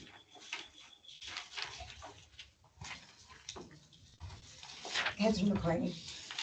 I move that council receives and notes the report detailing the total value of exemptions granted to Mayshore under the Local Government Act 1993. Thank you. Is there a seconder? Councillor Young, thank you. Councillor McQueenie, do you wish to speak to the motion? No. Councillor Gregson? On page 61, it says this brings the total exemptions provided under the Local Government Act of 93 to Mayshore to $138,642.04. Is that going to be recurrent, please? Is that total amount going to be recurrent every year, or is it reduced, or what's the situation with that? Mr. Tory, are you able to? Through you, Madam Mayor, I'll have to confirm it on notice, but I don't believe that is recurrent. I think that is the quantum of the exemptions that we need to provide based on the previous applications back to the date of the first application. Going forward, I think from memory, it's in the order of about $39,000-40,000, but I will confirm that. Yeah, thank you. And the other, just to follow up that question through to the CEO, would we contemplate? It says 86% of it is exempt because it's Mayshore. 14% is the private practice, the GP practice. Would the council consider approaching the OVG for a rateable valuation on that, so we can put a rateable bit on the 14%? Madam Mayor, once again, I've got my hearing aids in there turned up. I can't hear a word the councillor. So have I, Councillor Young, and I am having great difficulty hearing He Councillor Gregson. starts out with a loud and So the second part of the question was, the Mayshore has 86% of the complex, and the GP Swanky GP has 14%, which is rateable. Would the council consider approaching the Office of Value General for that 14% so it is rateable, please? So we've got some form of income. Still didn't hear the last sentence. It's about whether we would separate a section of the Mayshore building to become rateable. Councillor Gregson, I don't know whether you were at the workshop. Yes, I was. You Yes, I were? was. Yes. I have a vague recollection, and I might have got it wrong, that our acting director said that it would be insufficient funds to justify that. Is that's Yeah, correct, That's isn't correct, it? ma'am. Yeah.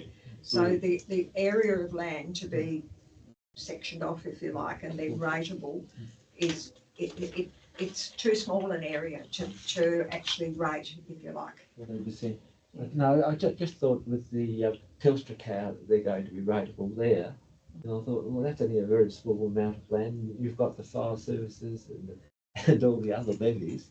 I thought that might be kind of an extra income for the That as I understand it from the workshop, that investigation has already been done by our officers. So that's correct. That's correct, Madam Mayor. I'd just like to make the point that they are still liable for the charges associated with the services that are provided. This is only the rates component of their bill. Oh, so you've got. It's only the general rate, Councillor Gregson. So the other, give an example, the fire levy and. Yeah, fire levy, waste levy, those things are still Oh, applicable. good. Oh, excellent. Thank you. Thank you. So it's only the general rate that we're talking about here in terms of our exemptions. Okay. Anything further on this matter? Councillor McQueenie, do you wish to close debate? No, I'm happy for it. Thank you. I'll put the motion. All those in favour? Those against? Carried unanimously. Thank you.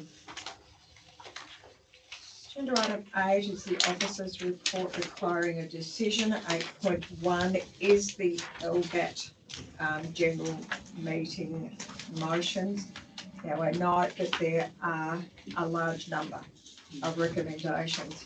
And I just like to ask Mr. Tory, they will have to be done as separate motions, won't they?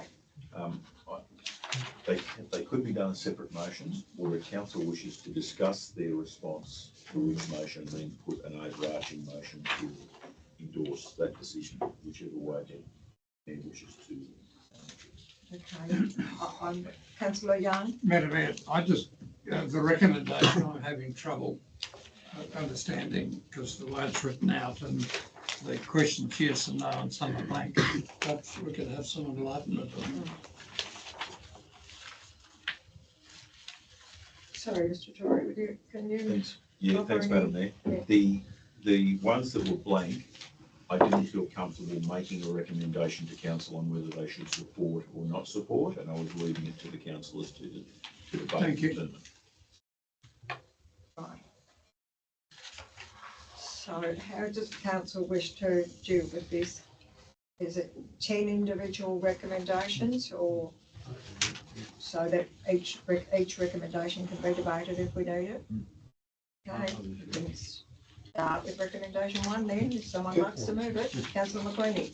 I move that council supports the attached motion proposed by Break of Day Council for the LGAT general meeting regarding advancing the circular economy across Tasmania, which is a support for.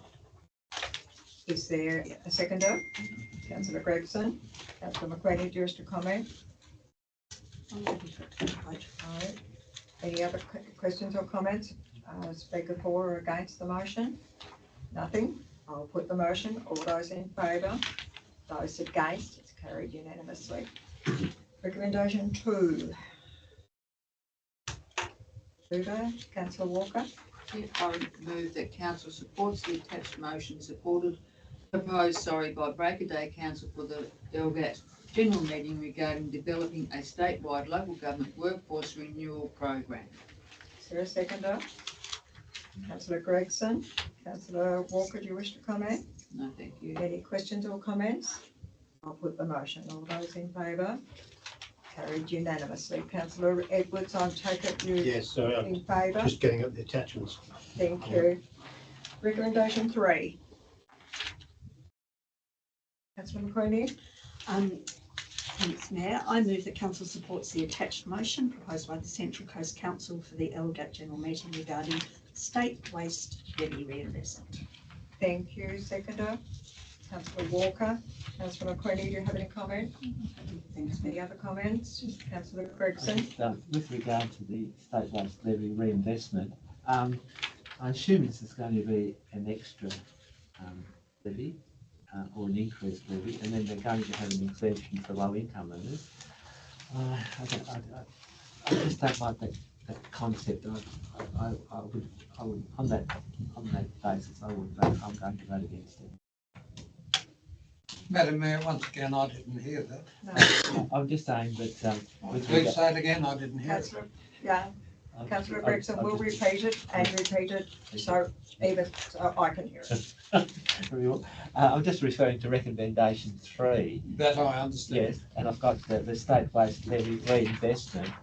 Quintessentially, it's really an increase in the levy, and there's going to be an exemption for low income earners. So Councillor Gregson, first and foremost, this is going to LGAT general meeting.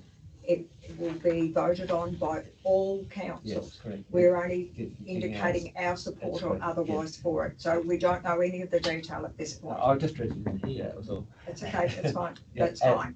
And I'm just giving you a précis of why I'm not Councillor voting for Gregson, it. as I've said to you before, we have the same information that you have, Yes, that's correct. okay? Yep. So So I'm just. if there's a question or a comment in relation to it, No, I'm just commenting that was the reason why I'm What voting was against just Thank you. done, Madam Mayor? right. Thank you. There's no further questions or comments, I'll put the motion. All those in favour? Those against? You're against, Councillor Gregson, thank you. The motion is carried. Recommendation 4, Councillor Young. Madam Mayor, I move that council supports the dark sky planning guidelines.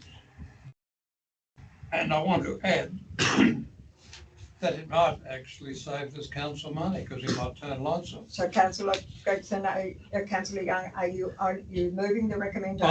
am, You're moving the recommendation, thank you. Is there a seconder? Councillor McQueenie. Thank you. Any questions? I think one of the problems with this is that I know having chased up lighting for sports ovals, one of the things which may be an issue, you have to have an overwash of lighting for security and safety. It's a major issue around a lot of places where residents complain like hell, but the legislation says you have to have it, I suspect that may as long come as they're out. aware of that. Yeah. That may come out in the debate at the LGAT Yes. meeting, Councillor Edwards, I Yeah. suspect, because I suspect that we're not the only council that might. good idea at the time. Councillor Young, please do not interject. If you continue to interject, I'm going to have to ask you to leave the meeting, please. Oh, Madam Mayor, please. So recommendation 4 is that, and it's moved by Councillor Young, seconded by Councillor McQueenie, that council supports the attached motion proposed by Central Highlands Council for the LGAT general meeting regarding dark sky planning guidelines for Tasmania. I'll put the motion. All those in favour, those against, it's carried unanimously. Recommendation 5.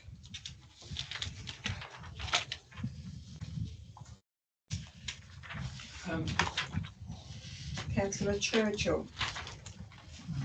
Thank you, Mayor. I'll put the motion.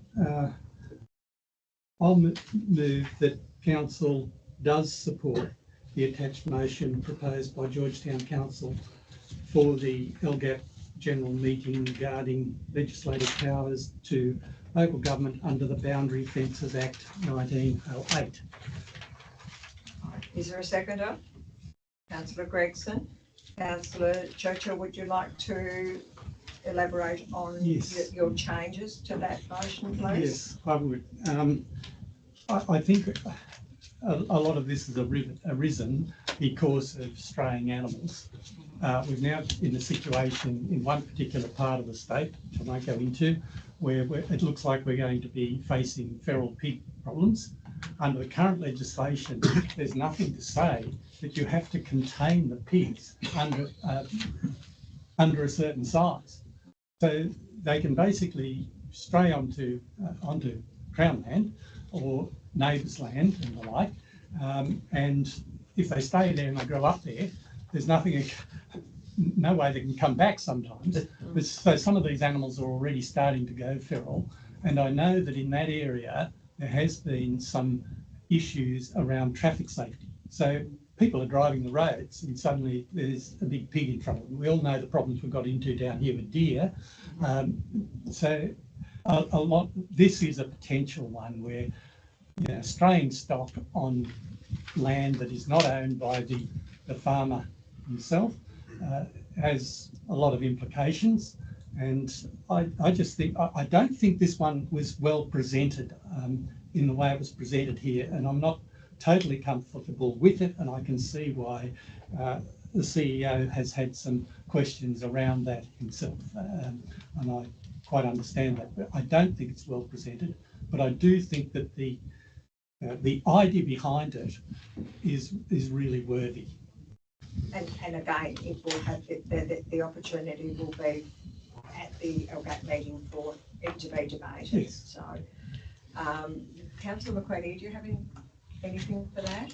Madam Mayor, could I have the motion read again, please? The motion moved by Councillor Churchill and seconded by Councillor McQueenie was that council does support the attached motion proposed by Georgetown Council for the LGAT general meeting regarding legislative powers to local government. The recommendation says does not support, but Councillor Churchill has turned it to does support. I think it And was I Councillor support Gregson that. I who seconded second that. Councillor Churchill, you moved that motion, Yeah. didn't you? Yes, and I second Yes. it. It was Councillor Gregson that Yes, seconded, I sorry. second So- it. Sorry about that. No, it's Okay. fine. Just So Councillor Gregson, just give me a sec. Right. Yes, Councillor Gregson, then Councillor Edwards. just through the mayor, I'd like to concur with Councillor Churchill with regarding to straying animals. They can be a real hazard, especially on the streets and cars, etc. In previous generations of Swansea, maybe remember the stray cows that used to wander the streets of Swansea for consumption of milk, but those days are gone. So this is a good recommendation, although maybe poorly worded, but I think it's a good recommendation. Thank you, Councillor Edwards. I'd like to vehemently oppose this recommendation. I've not met a farmer yet who does not want to keep his stock in because they're worth money and they don't want the things wandering the roads. You may swear, Councillor Churchill, but that's rude. My point of order, Councillor Churchill was speaking as I was speaking, Madam Mayor. I have a rule in place now. Councillors. I'm happy to go on. Councillor Edwards, please. Just a moment. Councillor McQueenie, yes, I have your point of order, but I will repeat what I say at the beginning of the meeting. Please, behaviour and comments have to be respectful. Thank you.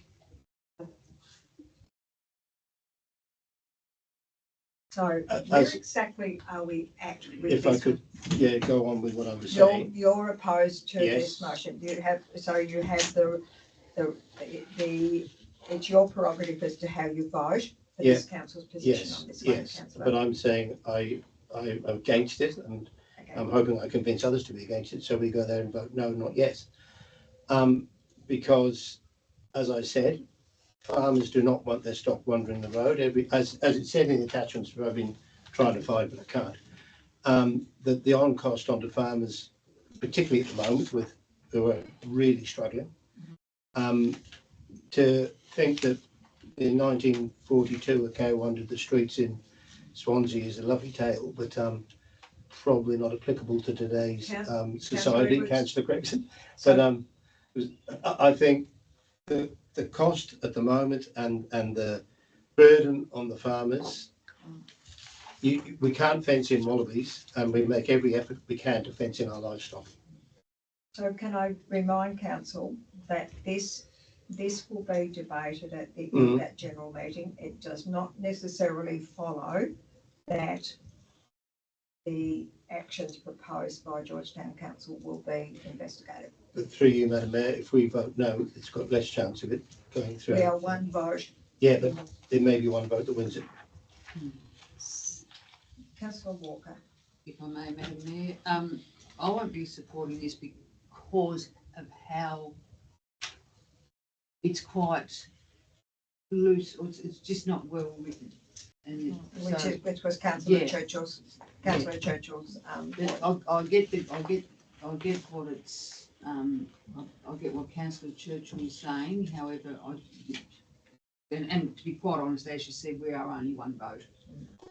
Councillor Churchill, you've actually changed this, even though you don't agree with the It's not that, yeah, way it's presented. Yeah, the whole thing is actually around the definition of domestic species, and it's not well defined, right? Because domestic species could be defined as anything from a cat through to a horse, okay?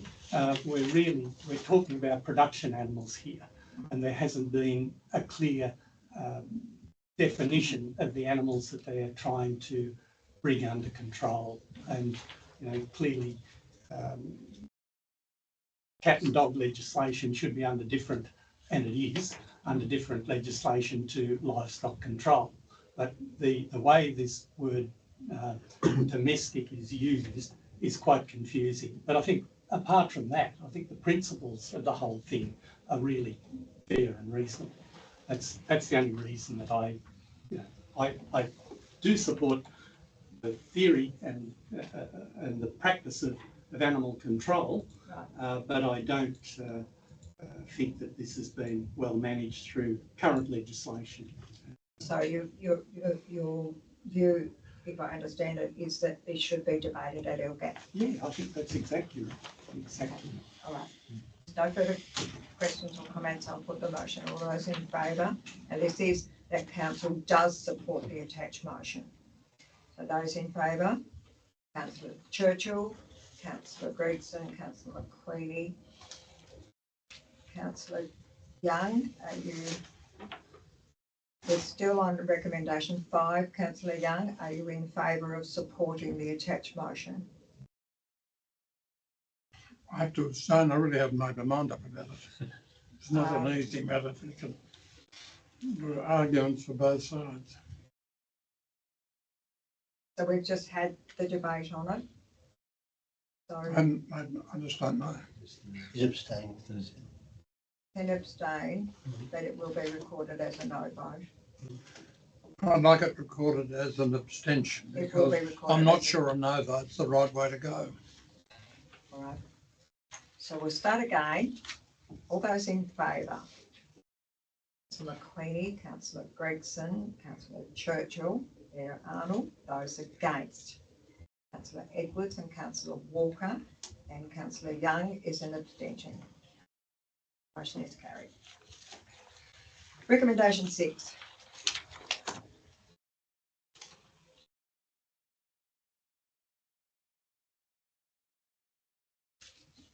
Is that the one about mandatory learning? Mandatory online learning. Madam Mayor, I move that we do not support that. You want me to give a reason why? Just give me a second. Councillor McQueenie, thank you. Yes, Councillor Young, I'd be happy to take your reasons why. Well, first of all, it's not a requirement under the Local Government Act that you can even read and write. And it's certainly not a requirement under the Local Government Act that you can use a computer. If this motion was passed, not only would it be of necessity imposing a requirement that all councillors must be able to read and write before they're eligible to become councillors, that all councillors must be able to have access to a computer to use, and I know that one councillor only recently here has just received a computer, and secondly, they can use the computer. Councillor Young, can I And just... thirdly, Yes, sorry. I'm sick of exams. I did them for nearly 50 years as a lawyer, and I've had enough of them. Councillor Young, can I just clarify, this is about mandatory online learning for local government election candidates. So Oh, if you, election candidate. yes, Well, what other candidates are there? Candidates to be elected to local government. yes, exactly. And many people make the decision to stand for council 10 minutes before election timeframe closes. So, Well, that's another reason to vote against yeah. it. okay. Councillor McQueen. I'm not supporting it probably for different reasons. I think training is really valuable, but I don't think we should be mandating it like this. People with disability, the whole idea of mandating an online approach to it. Before you can stand for council. Yeah, well, anyway, Yeah. mandating even after you're in the Yeah. form of training when disability may mean you can't do it, but also this was discussed in the consultation sessions DPAC did around councillor training, that there needs to be a process for recognition of prior learning to equivalency. So if they want to get serious about what they want councillors to do, they need to get serious about framework. No, I didn't hear that, Madam Mayor. No, that's all right. Councillor McQueen just made the point that if they want to get serious about learning, then they've got to get serious about what the framework is for that learning. And then mode. Councillor Gregson. I will support this, the fact that it does not support the mandatory online learning, basically because I think it's referring to the new candidates, not incumbent candidates. What, sorry? Is it referring to the new candidates and not incumbency? No, it's referring to all All, candidates, yeah, as I understand yeah, it. So it doesn't matter if you've been a candidate, if you've been a councillor for 1 term or 10 terms, before, if this gets in, you would have to do mandatory online learning before you can nominate for the next council. No, I just prefer a face-to-face kind of learning. So, okay. And as an introduction. Does that Yeah. mean the councillor is speaking for the motion or against it? He's speaking for the motion. Yes. So any other questions or Yes, comments in I'll- relation to this matter? Nothing further? Sorry, I should have just Sorry. said, I think it's actually subject to discrimination law too. Probably is too. So, anyway. But again, this is something that will be debated at the LGAT meeting. I'll put the motion. All those in favour? Those against? Councillor Edwards, are you against? Yep, I'm against it. Oh, we're voting. That means we have to do that. No, yeah, I'm the other way around. Yeah. No, I'm not against, I'm in favour. You've only just You're in got the favour of conclusion. not, this council not supporting the Yes, motion? Yes, Okay. yeah, we don't want it. Not- All right, so the motion is carried unanimously. Recommendation 7.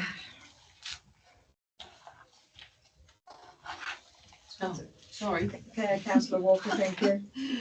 The council supports the attached motion proposed by Northern Midlands for the LGAT general meeting regarding enhancing food risk management through policy alignment and local data recognition. Flood risk management. No, local data recognition. Yes, Yes. thank you. Is there a Oh, second? flood Richard. That's the I wrong said one. food. Yes. Yeah. You can tell it's. She's been paying attention. It's very Madam Mayor. draining, this It is one. it is It's indeed. mind So numbing. Madam Mayor, Do I have a seconder? people who go to sleep should be evicted. Councillor McCready, are you seconding the motion? Thank you. Councillor Walker, do you wish to comment? No, please put the motion. I'll put the motion. All those in favour? Those against? Thank Carried you. unanimously. Thank you. Councillor Young, I'm taking. I'm for it. All right, thank you. Recommendation 8. Regulation 47. Okay, I'll see if I can read this one. okay. Thank you, councillor The Walker. council supports the attached motion proposed by Northern Midlands Council for the general meeting regarding regulation 47 of the local government meeting procedures regulation. Seconder, councillor McCready. Comments? Nothing? I was open. Regulation 47 deals with leave of absence. No. Put the motion? Put the motion, all those in favour? Those against? You're against, councillor Gregson, thank you. The motion is carried. Recommendation 9. Council supports the attached motion proposed by Waratah Wynyard for the Elgate General Meeting regarding Public Disclosure Act. Anybody? Councillor Walker? Thank you. I move that council supports the attached motion proposed by Waratah Wynyard Council for the Elgate General Meeting regarding Public Disclosure Act. Thank you. Seconder, is that second, councillor McQueenie? No, I just No. need to be able to Is refer. that seconded, councillor Gregson? Yes, yes. You are seconding, councillor Yes. Gregson? Recommendation 9, yes. Yes, I am. Thank you. Councillor McQueenie, did you want to? Sorry, I've just lost my train with this particular what. Page they're proposing. 66. Yeah, no, the actual detail in more. 2063, it's in the 204, attachments. 205. 206, did you say? Yeah, Yeah, so thank you. 6 is the Thank you. Right, is there any questions or comments? Yeah, Councillor Gregson? with regard to recommendation 9, it encourages the more open. I'm sorry, councillor Gregson, again, I cannot hear you. It encourages the more open and accountable form of governance. It does what? A form of open and accountable form of governance here with recommendation 9, and also tries to aid and abet a formal whistleblowing as well. So Thank you. I'll support that, yes. Councillor McQueenie, have you found what you want? No, I'll be 1 minute though, that's all, if you can Okay. indulge me. Put the motion? Yeah, if it- now Put put the it in my the motion. vote's not motion. gonna Those in favour? I'm voting for it. Or you're not voting for it? Yes, I'm voting, yes. Councillor, you are, Yeah. thank you. I start again. All those in favour of motion 9? Those against? Okay. Oh, just need 1 more minute. Too late now. Councillor McQueenie, Well, if my vote's not going to Too make late a now. difference, then let's are proceed. you voting for or against, councillor McQueenie? I don't have an answer to that question. I'll abstain. Abstain. Councillor McQueenie has abstained on motion number 9. Thank you. Motion is carried. Recommendation 10.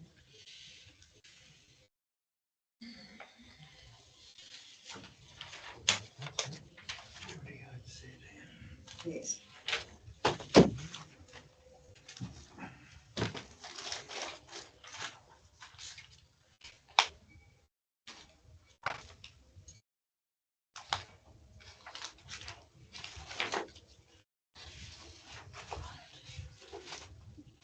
Do we have a mover?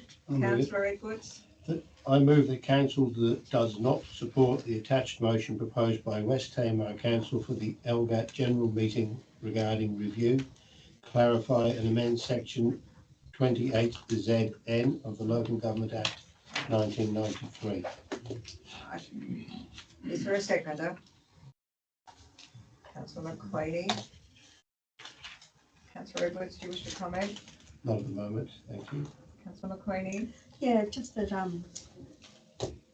there is a process that's independent review in the first point of assessment in this by an independent lawyer. So the idea that, and they specifically look at vexatious, frivolous, trivial and without merit. So it's not true to say that there isn't some level of independent non-cost assessment. Once again, Madam Mayor, I didn't hear it. I've got my hearing aids on, turned up. Big pardon, councillor McGurney? Just that the assertion that this process doesn't provide any independent legal assessment review is not correct, because the process currently does include, after the general manager, an independent legal person who has to specifically assess whether it's vexatious, frivolous, trivial or without merit.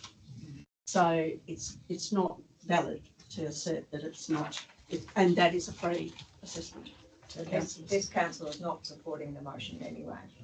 No, but you said, Yeah, sure, yeah. And so if there's no further comment, I'll put the motion. All those in favour?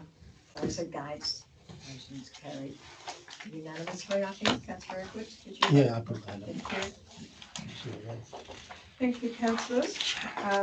What Well, the one comment that I would like to make about this is that this will be the first time that I've gone to a LGAT meeting with clear direction of the voting by this council.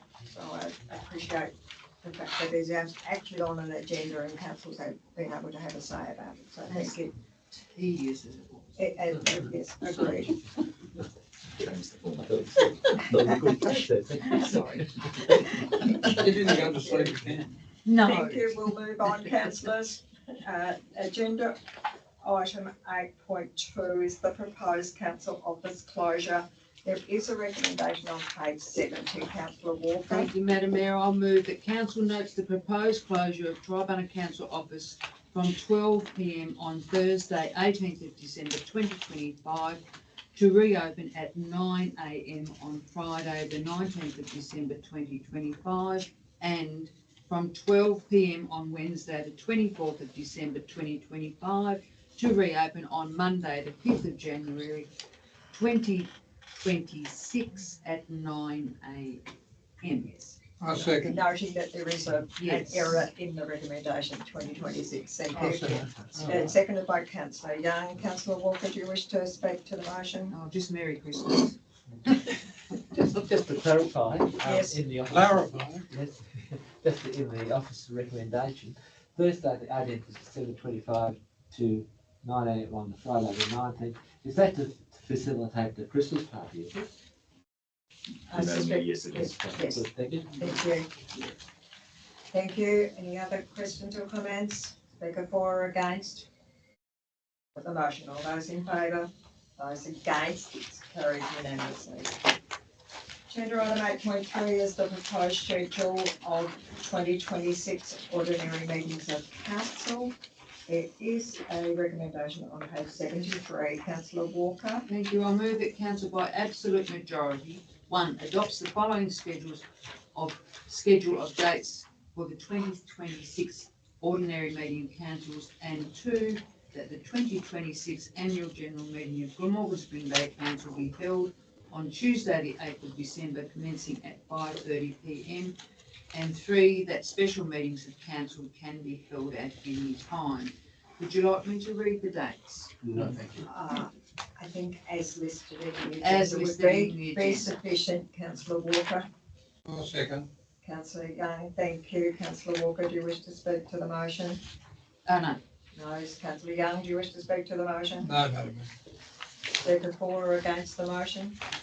Councillor I Gregson. just, I would like to move, make an amendment to this schedule, and I'd like to say that that my motion would be as an amendment, adopt the following schedule for dates for 2026 ordinary council meetings, starting at 5 o'clock.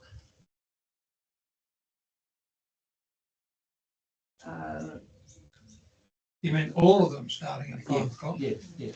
Councillor Gregson, that's you've got a foreshadowed motion in relation to that. I'll accept it as a foreshadowed motion if I get a seconder. So, is there a seconder? So councillor Gregson, your foreshadowed motion is lost for want of a seconder. Thank you, thank you. Yeah, finished past my bedtime. Councillor Young. I'm not going to warn again, Councillor Young, with your interjections. Shall I leave now? I'll put the motion. All those in favour? Those against? Sorry, no favour. In favour? Oh, Thank you. no. The motion is carried unanimously. Thank you. Just the Agenda item 8.4 is a community small grant application by Swansea Chamber of Commerce. There is a recommendation, page 77. Councillor McQueen. I move that council approve the application for the community small grant funding of $1,000 to Swansea Chamber of Commerce and Tourism Inc. for the Swansea Town Entry Features Project Community Arts Workshops. Seconded, councillor Churchill. Thank you. Councillor McQueen, do you wish to speak to the motion? Thank you, just support it. Supported, thank you. Speaker for or against the motion? I'll speak for it. I think this application is very presentable. I'd just like to say that I'm now involved in this process, in this project, and the organisation has obtained substantial funding for all schools. So I'll be supporting this. Any comments for or against, councillor Churchill? Yeah, I'd just like to make the point that they're putting a lot of effort into this project, and I guess my real hope at the end of it is that we finish up with something pretty nice. And I like the way they're approaching it, bringing community into it, and the potential for various artists, if you like. I hope it's not just confined to professional artists. I hope it's a community who've got skills and ideas that are contributed to it. And if we can get something up there that does define the town, I think it'd be very valuable to the community, and perhaps it'll be the start of something across all the towns so that we can have. Town Swansea has an amazing history, so if they can build on that, it would be great. Yeah, there's a lot of potential. Any further comments or questions in relation to this matter? I'll put the motion. All those in favour? Those against? Carried unanimously. Agenda item 8.5 is another community small grant application, the Christmas Elves, which is a subcommittee of the BCDA. Recommendation is on page 80. Councillor Churchill. I move that council approves the application for community small grant funding of $802.63 to the Christmas Elves, a subcommittee of the Bicheno Community Development Association for community Christmas decorations. Seconder, councillor Edwards, thank you. Councillor Churchill, do you wish to speak to the motion? No, but just to say that I hope that that the way we put that it is within the definition of what we can do for them. In other words, how does it relate to other grants that they might have already been given? And I'm just not sure about that. That's probably my ignorance more than anything else, and I think everything's fine about it, but just to flag that if it is raised as an issue. Thank you. Questions or comments? Councillor Gregson. I just noticed in the documentation here, it has sustainable features that can be reused in future years. So I think that's a really good idea on behalf of the Elves. And also they've itemised their costs very well, and they haven't claimed all. So congratulations to the Elves, and I will be supporting them. If there's no further questions or comments, I'll put the motion. All those in favour? Those against? Carried unanimously. Agenda 8.6 is a community small grant application from the Rathbone Beach Surf Life Saving Club, which is being auspiced by Surf Life Saving Tasmania. Councillor Edwards. I move that council approve the application for community small grant funding of $925.20 to Rathbones Beach Surf Life Saving Club, auspiced by Surf Life Saving Tasmania, the purchase of nipper caps for youth surf safety. That's a seconder, councillor McCready. Councillor Edwards, do you wish to speak to the motion? I would. I know that they're still doing a lot of work, the Surf Life Saving Club, and they got their first accredited lifeguards. They did a course down at Spring Beach recently, and they're putting a lot of time and effort, and it's a great attribute to the community. Yes, councillor McCready, you wish to comment? No, just in support. Thank you for what they do. Nothing further. I just Councillor Gregson. just with the items that I'm going to support this, but I'd just like to question. You've got supplier one, like the nipper caps, is $243.70, and then you've got supplier two, polyester surf caps, dye sub, $771. So I'm just wondering, what's the difference there for us? That's not something I can answer, councillor. I'm sorry, Mr. Tory. I'm not sure whether you can answer it. The application would have been assessed by our community people, so. It's just like, so I'm taking on notice, but it's a matter of information that you want to do. Okay, thank you. That's fine. Thank you. Nothing further? I'll put the motion. All those in favour? Those against? Carried unanimously. 8.7 is the Community Small Grant Application, Freycinet Volunteer Marine Rescue Association. The recommendation is on page 87. Councillor Walker, thank you. I'll move that council approve the application for the Community Small Grants Fund of $700 to the Freycinet Volunteer Marine Rescue Association Inc. for the purchase of safety equipment, including replacement of defibrillator pads, distress flares, and a dual band handheld radio and a tailgate assist system. Seconded, Councillor Churchill. Councillor Walker, do you wish to speak? Only that I'll be supporting. Thank you. Councillor Churchill, comment? Oh, it's just a wonderful organisation. Thank you. And Anyone? Anything? Just through the mayor, I'd just like to concur with Councillor Churchill. This is a wonderful organisation that basically saves lives and potentially does save lives. So I'm supporting this wholeheartedly. Thank you, Councillor Yeah, McLean. I'll be supporting it too, but I just wondered, can people clarify, and I'm not sure if it's yourself or who, are these the association that service all those events that are water related as well that we fund? Right, okay. I think that's accurate. No. Yep. I can. I mean, they do a great job. I can actually get it wrong. So, right, if there's nothing further, I'll put the motion. All those in favour? Those against? Carried unanimously. Agenda item 8.8 is a event support for the pop-up bookstore. The recommendation is on page 91. Councillor McQueenie, I'm guessing you would like to move this. Thank you, yeah. I move that council approve the application for event support from Pop-Up Stall Inc. for $1,745 towards pub's 10th anniversary community thank you event. Seconder, Councillor Edwards, thank you. Councillor McQueenie, do you wish to speak to it? Yeah, I just to say that this is, I think, is an extraordinary organisation who raised a lot of money and troubled themselves over whether they should buy a $30 heater to keep themselves warm in winter. So they do an enormous amount of work. They're open all day. They have the support, obviously, of Rocky. In that site, they give so much money. I think it's well over 150. 145,000 Yeah. over 10 years. Over 10 years. It's a lot of money, which is very carefully targeted, and a lot of businesses also, 10, I believe, supported vouchers for door prizes, etc. So they're obviously respected throughout the community. Very, very well respected community group, I think. Nothing further? I'll put them. Hang on, to the mayor, I just like to concur with Councillor McQueenie, and this organisation, as Councillor McQueenie said, has distributed thousands of dollars, hundreds of thousands of dollars throughout the municipality, including schools and different organisations. So it's money well spent. Thank you.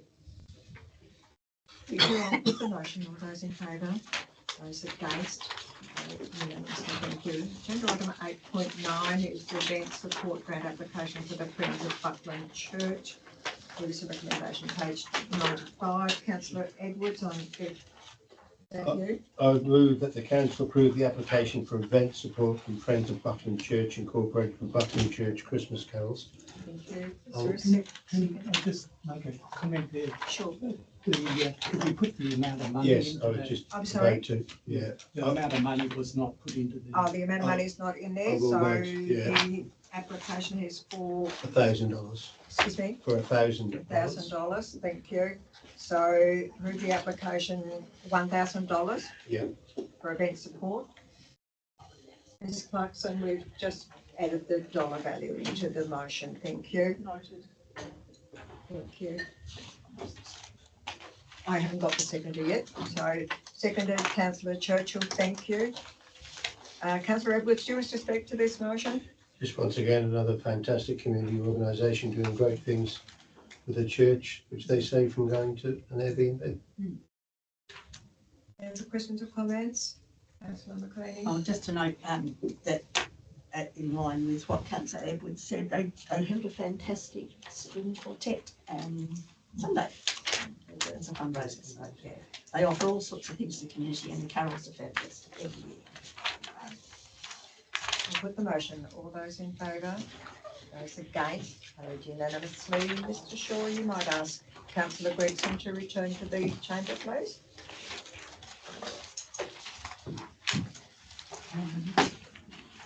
I will add, through you, Madam Mayor, that the Friends of Buckland Church get a portal of me every event they have, and they're never charged for it. So before somebody throws up a complaint, Councillor Gregson, the council unanimously approved the Buckland Church funding. Thank you. Thank you. Move on to agenda item 8.1. 8.10 is event support grant application for the Spring Bay Rotary. There is a recommendation on page 98. Councillor Walker. Thank you. I'll move that council approve the application for event support of $1,850 from Rotary Club of Spring Bay for the annual community Christmas lunch. Seconded, councillor Churchill. Councillor Walker, do you wish to comment? No. Thank you. Councillor Young? Madam Mayor, I'd like to ask a question. Yes. Is this for all seniors and is it free of charge, and what age do you have to be a senior? I think we've determined that the age for a senior is around 60, didn't we? Mr. Tory? you're well in, councillor Young. Yeah, that's straight in. So you're 60 and not working more than 10 hours a week. You're nearly in twice, councillor Young. Right. Please don't interject. And I hope it's more than Councillor, sandwiches that some take. Interjection, thank you. Sorry.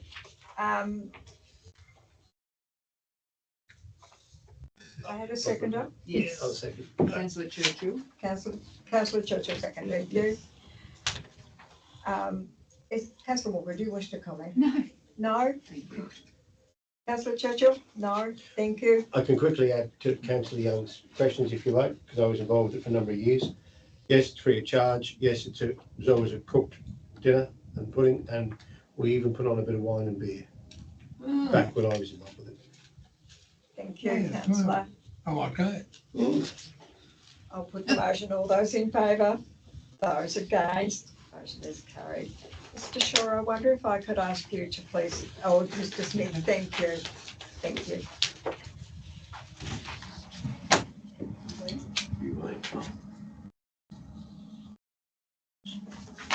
Councillor McQueen, council has unanimously agreed to fund the Spring Bay Rotary Club of Spring Bay for their annual community Christmas lunch. Thank you. Thank you.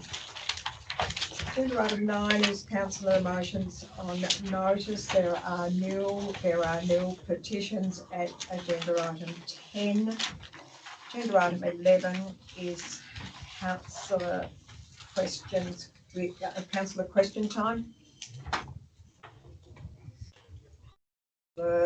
Gregson?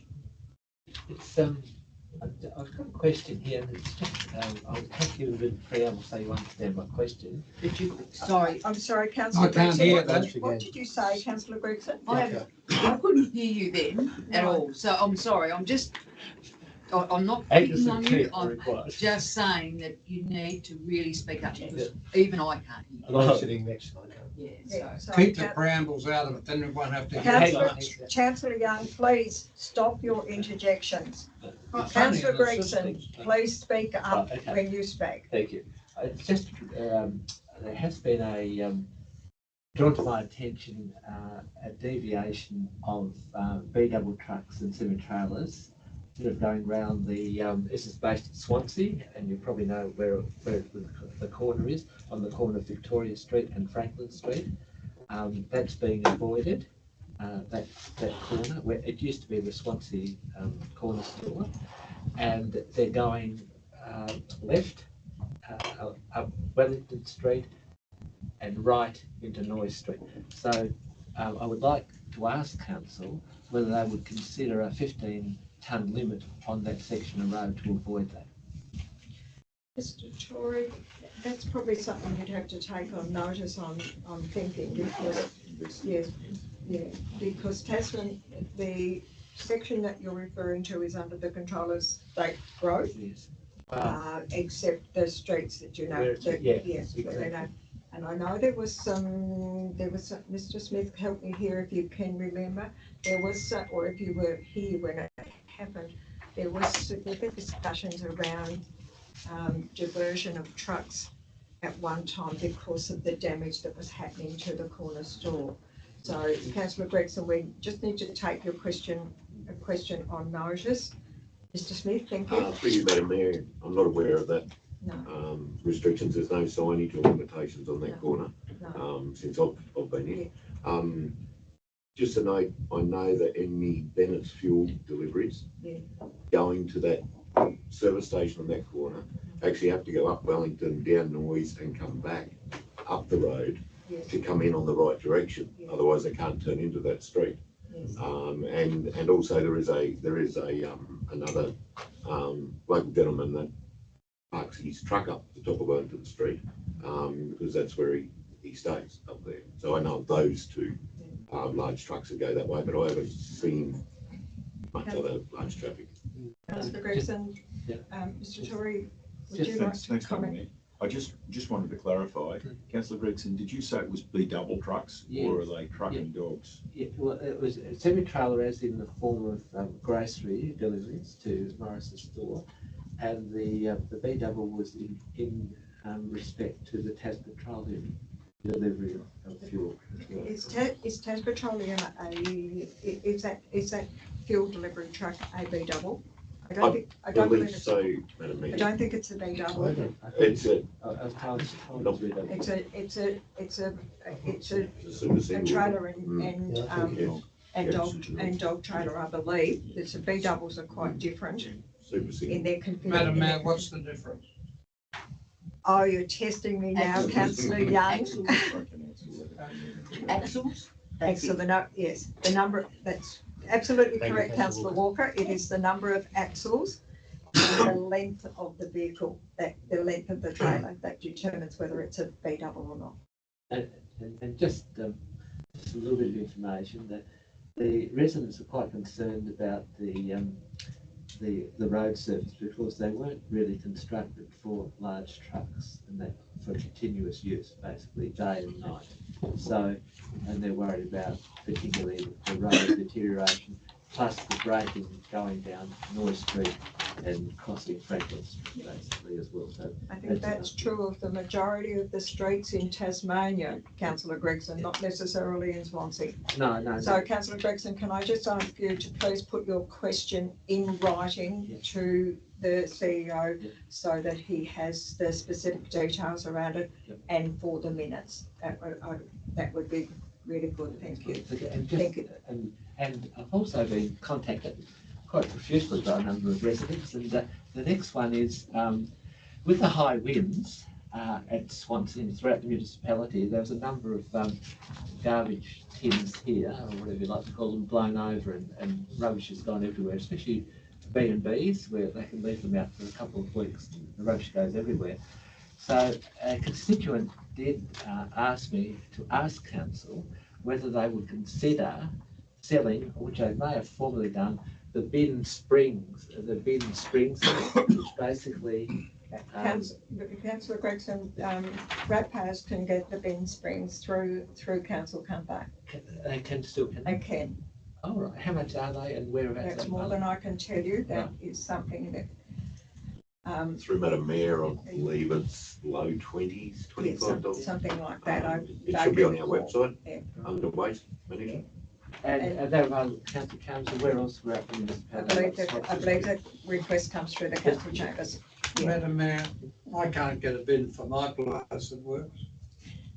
So councillor Yeah. Gregson, anything else? Yes, no, okay, fine. And also, the line markings, I'll put my question through the mayor. I'll refer it to Mr. Clark, Mr. Brent. Mr. Smith. Mr. Smith. Madam Mayor, there's Councillor secret Councillor talks Gregson, I can't hear. Councillor Young, I'm sorry, I'm going to reject you from the chamber if you continue to interject. I am well aware that you do not hear because I actually don't hear as well. So I will control councillor Gregson's speaking rather than your interjection. Thank you, Madam Mayor, for the control. Thank you. Councillor Gregson, I'm going to have to ask you to speak up. Thank you. I'm going to have to ask you not to turn round to the officers Right, and direct your question through me yes, yes, I've directed my question through. Thank and you. I'll and do speak the round. up, Right, thank you. please. I've been advocating for quite some time for the line markings, the parking spaces in Swansea. They're basically non-existent now. And I'm just wondering, I did discuss with the acting general manager, Peter Porch, the former acting general manager, and he said that it would be completed by mid-year. Coming up to Christmas, we're going to have a crisis of parking within the streets of Swansea. So I was just wondering when that would commence and finish, and hopefully before Christmas, please. Mr. Smith, do you have any information? Madam Mayor, on I've not heard of that at all. I don't know what streets are referred to No, or okay. scope of the work. So, Councillor Gregson, can I please make a suggestion to you? Yeah.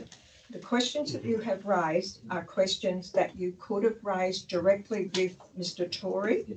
without raising them in this chamber. Yeah. They could have come to Mr. Tory. You could have copied them to all councillors if you wished, and Mr. Tory could then set the answers, provide the answers, say whatever is happening. Because as it sits at the moment, you've raised it in this meeting, and we're not council staff are not able to give you a reasonable answer. So if you have questions in relation to this, the bin Yeah, that's been. clips, for example, please raise them with the CEO in an email, Yeah.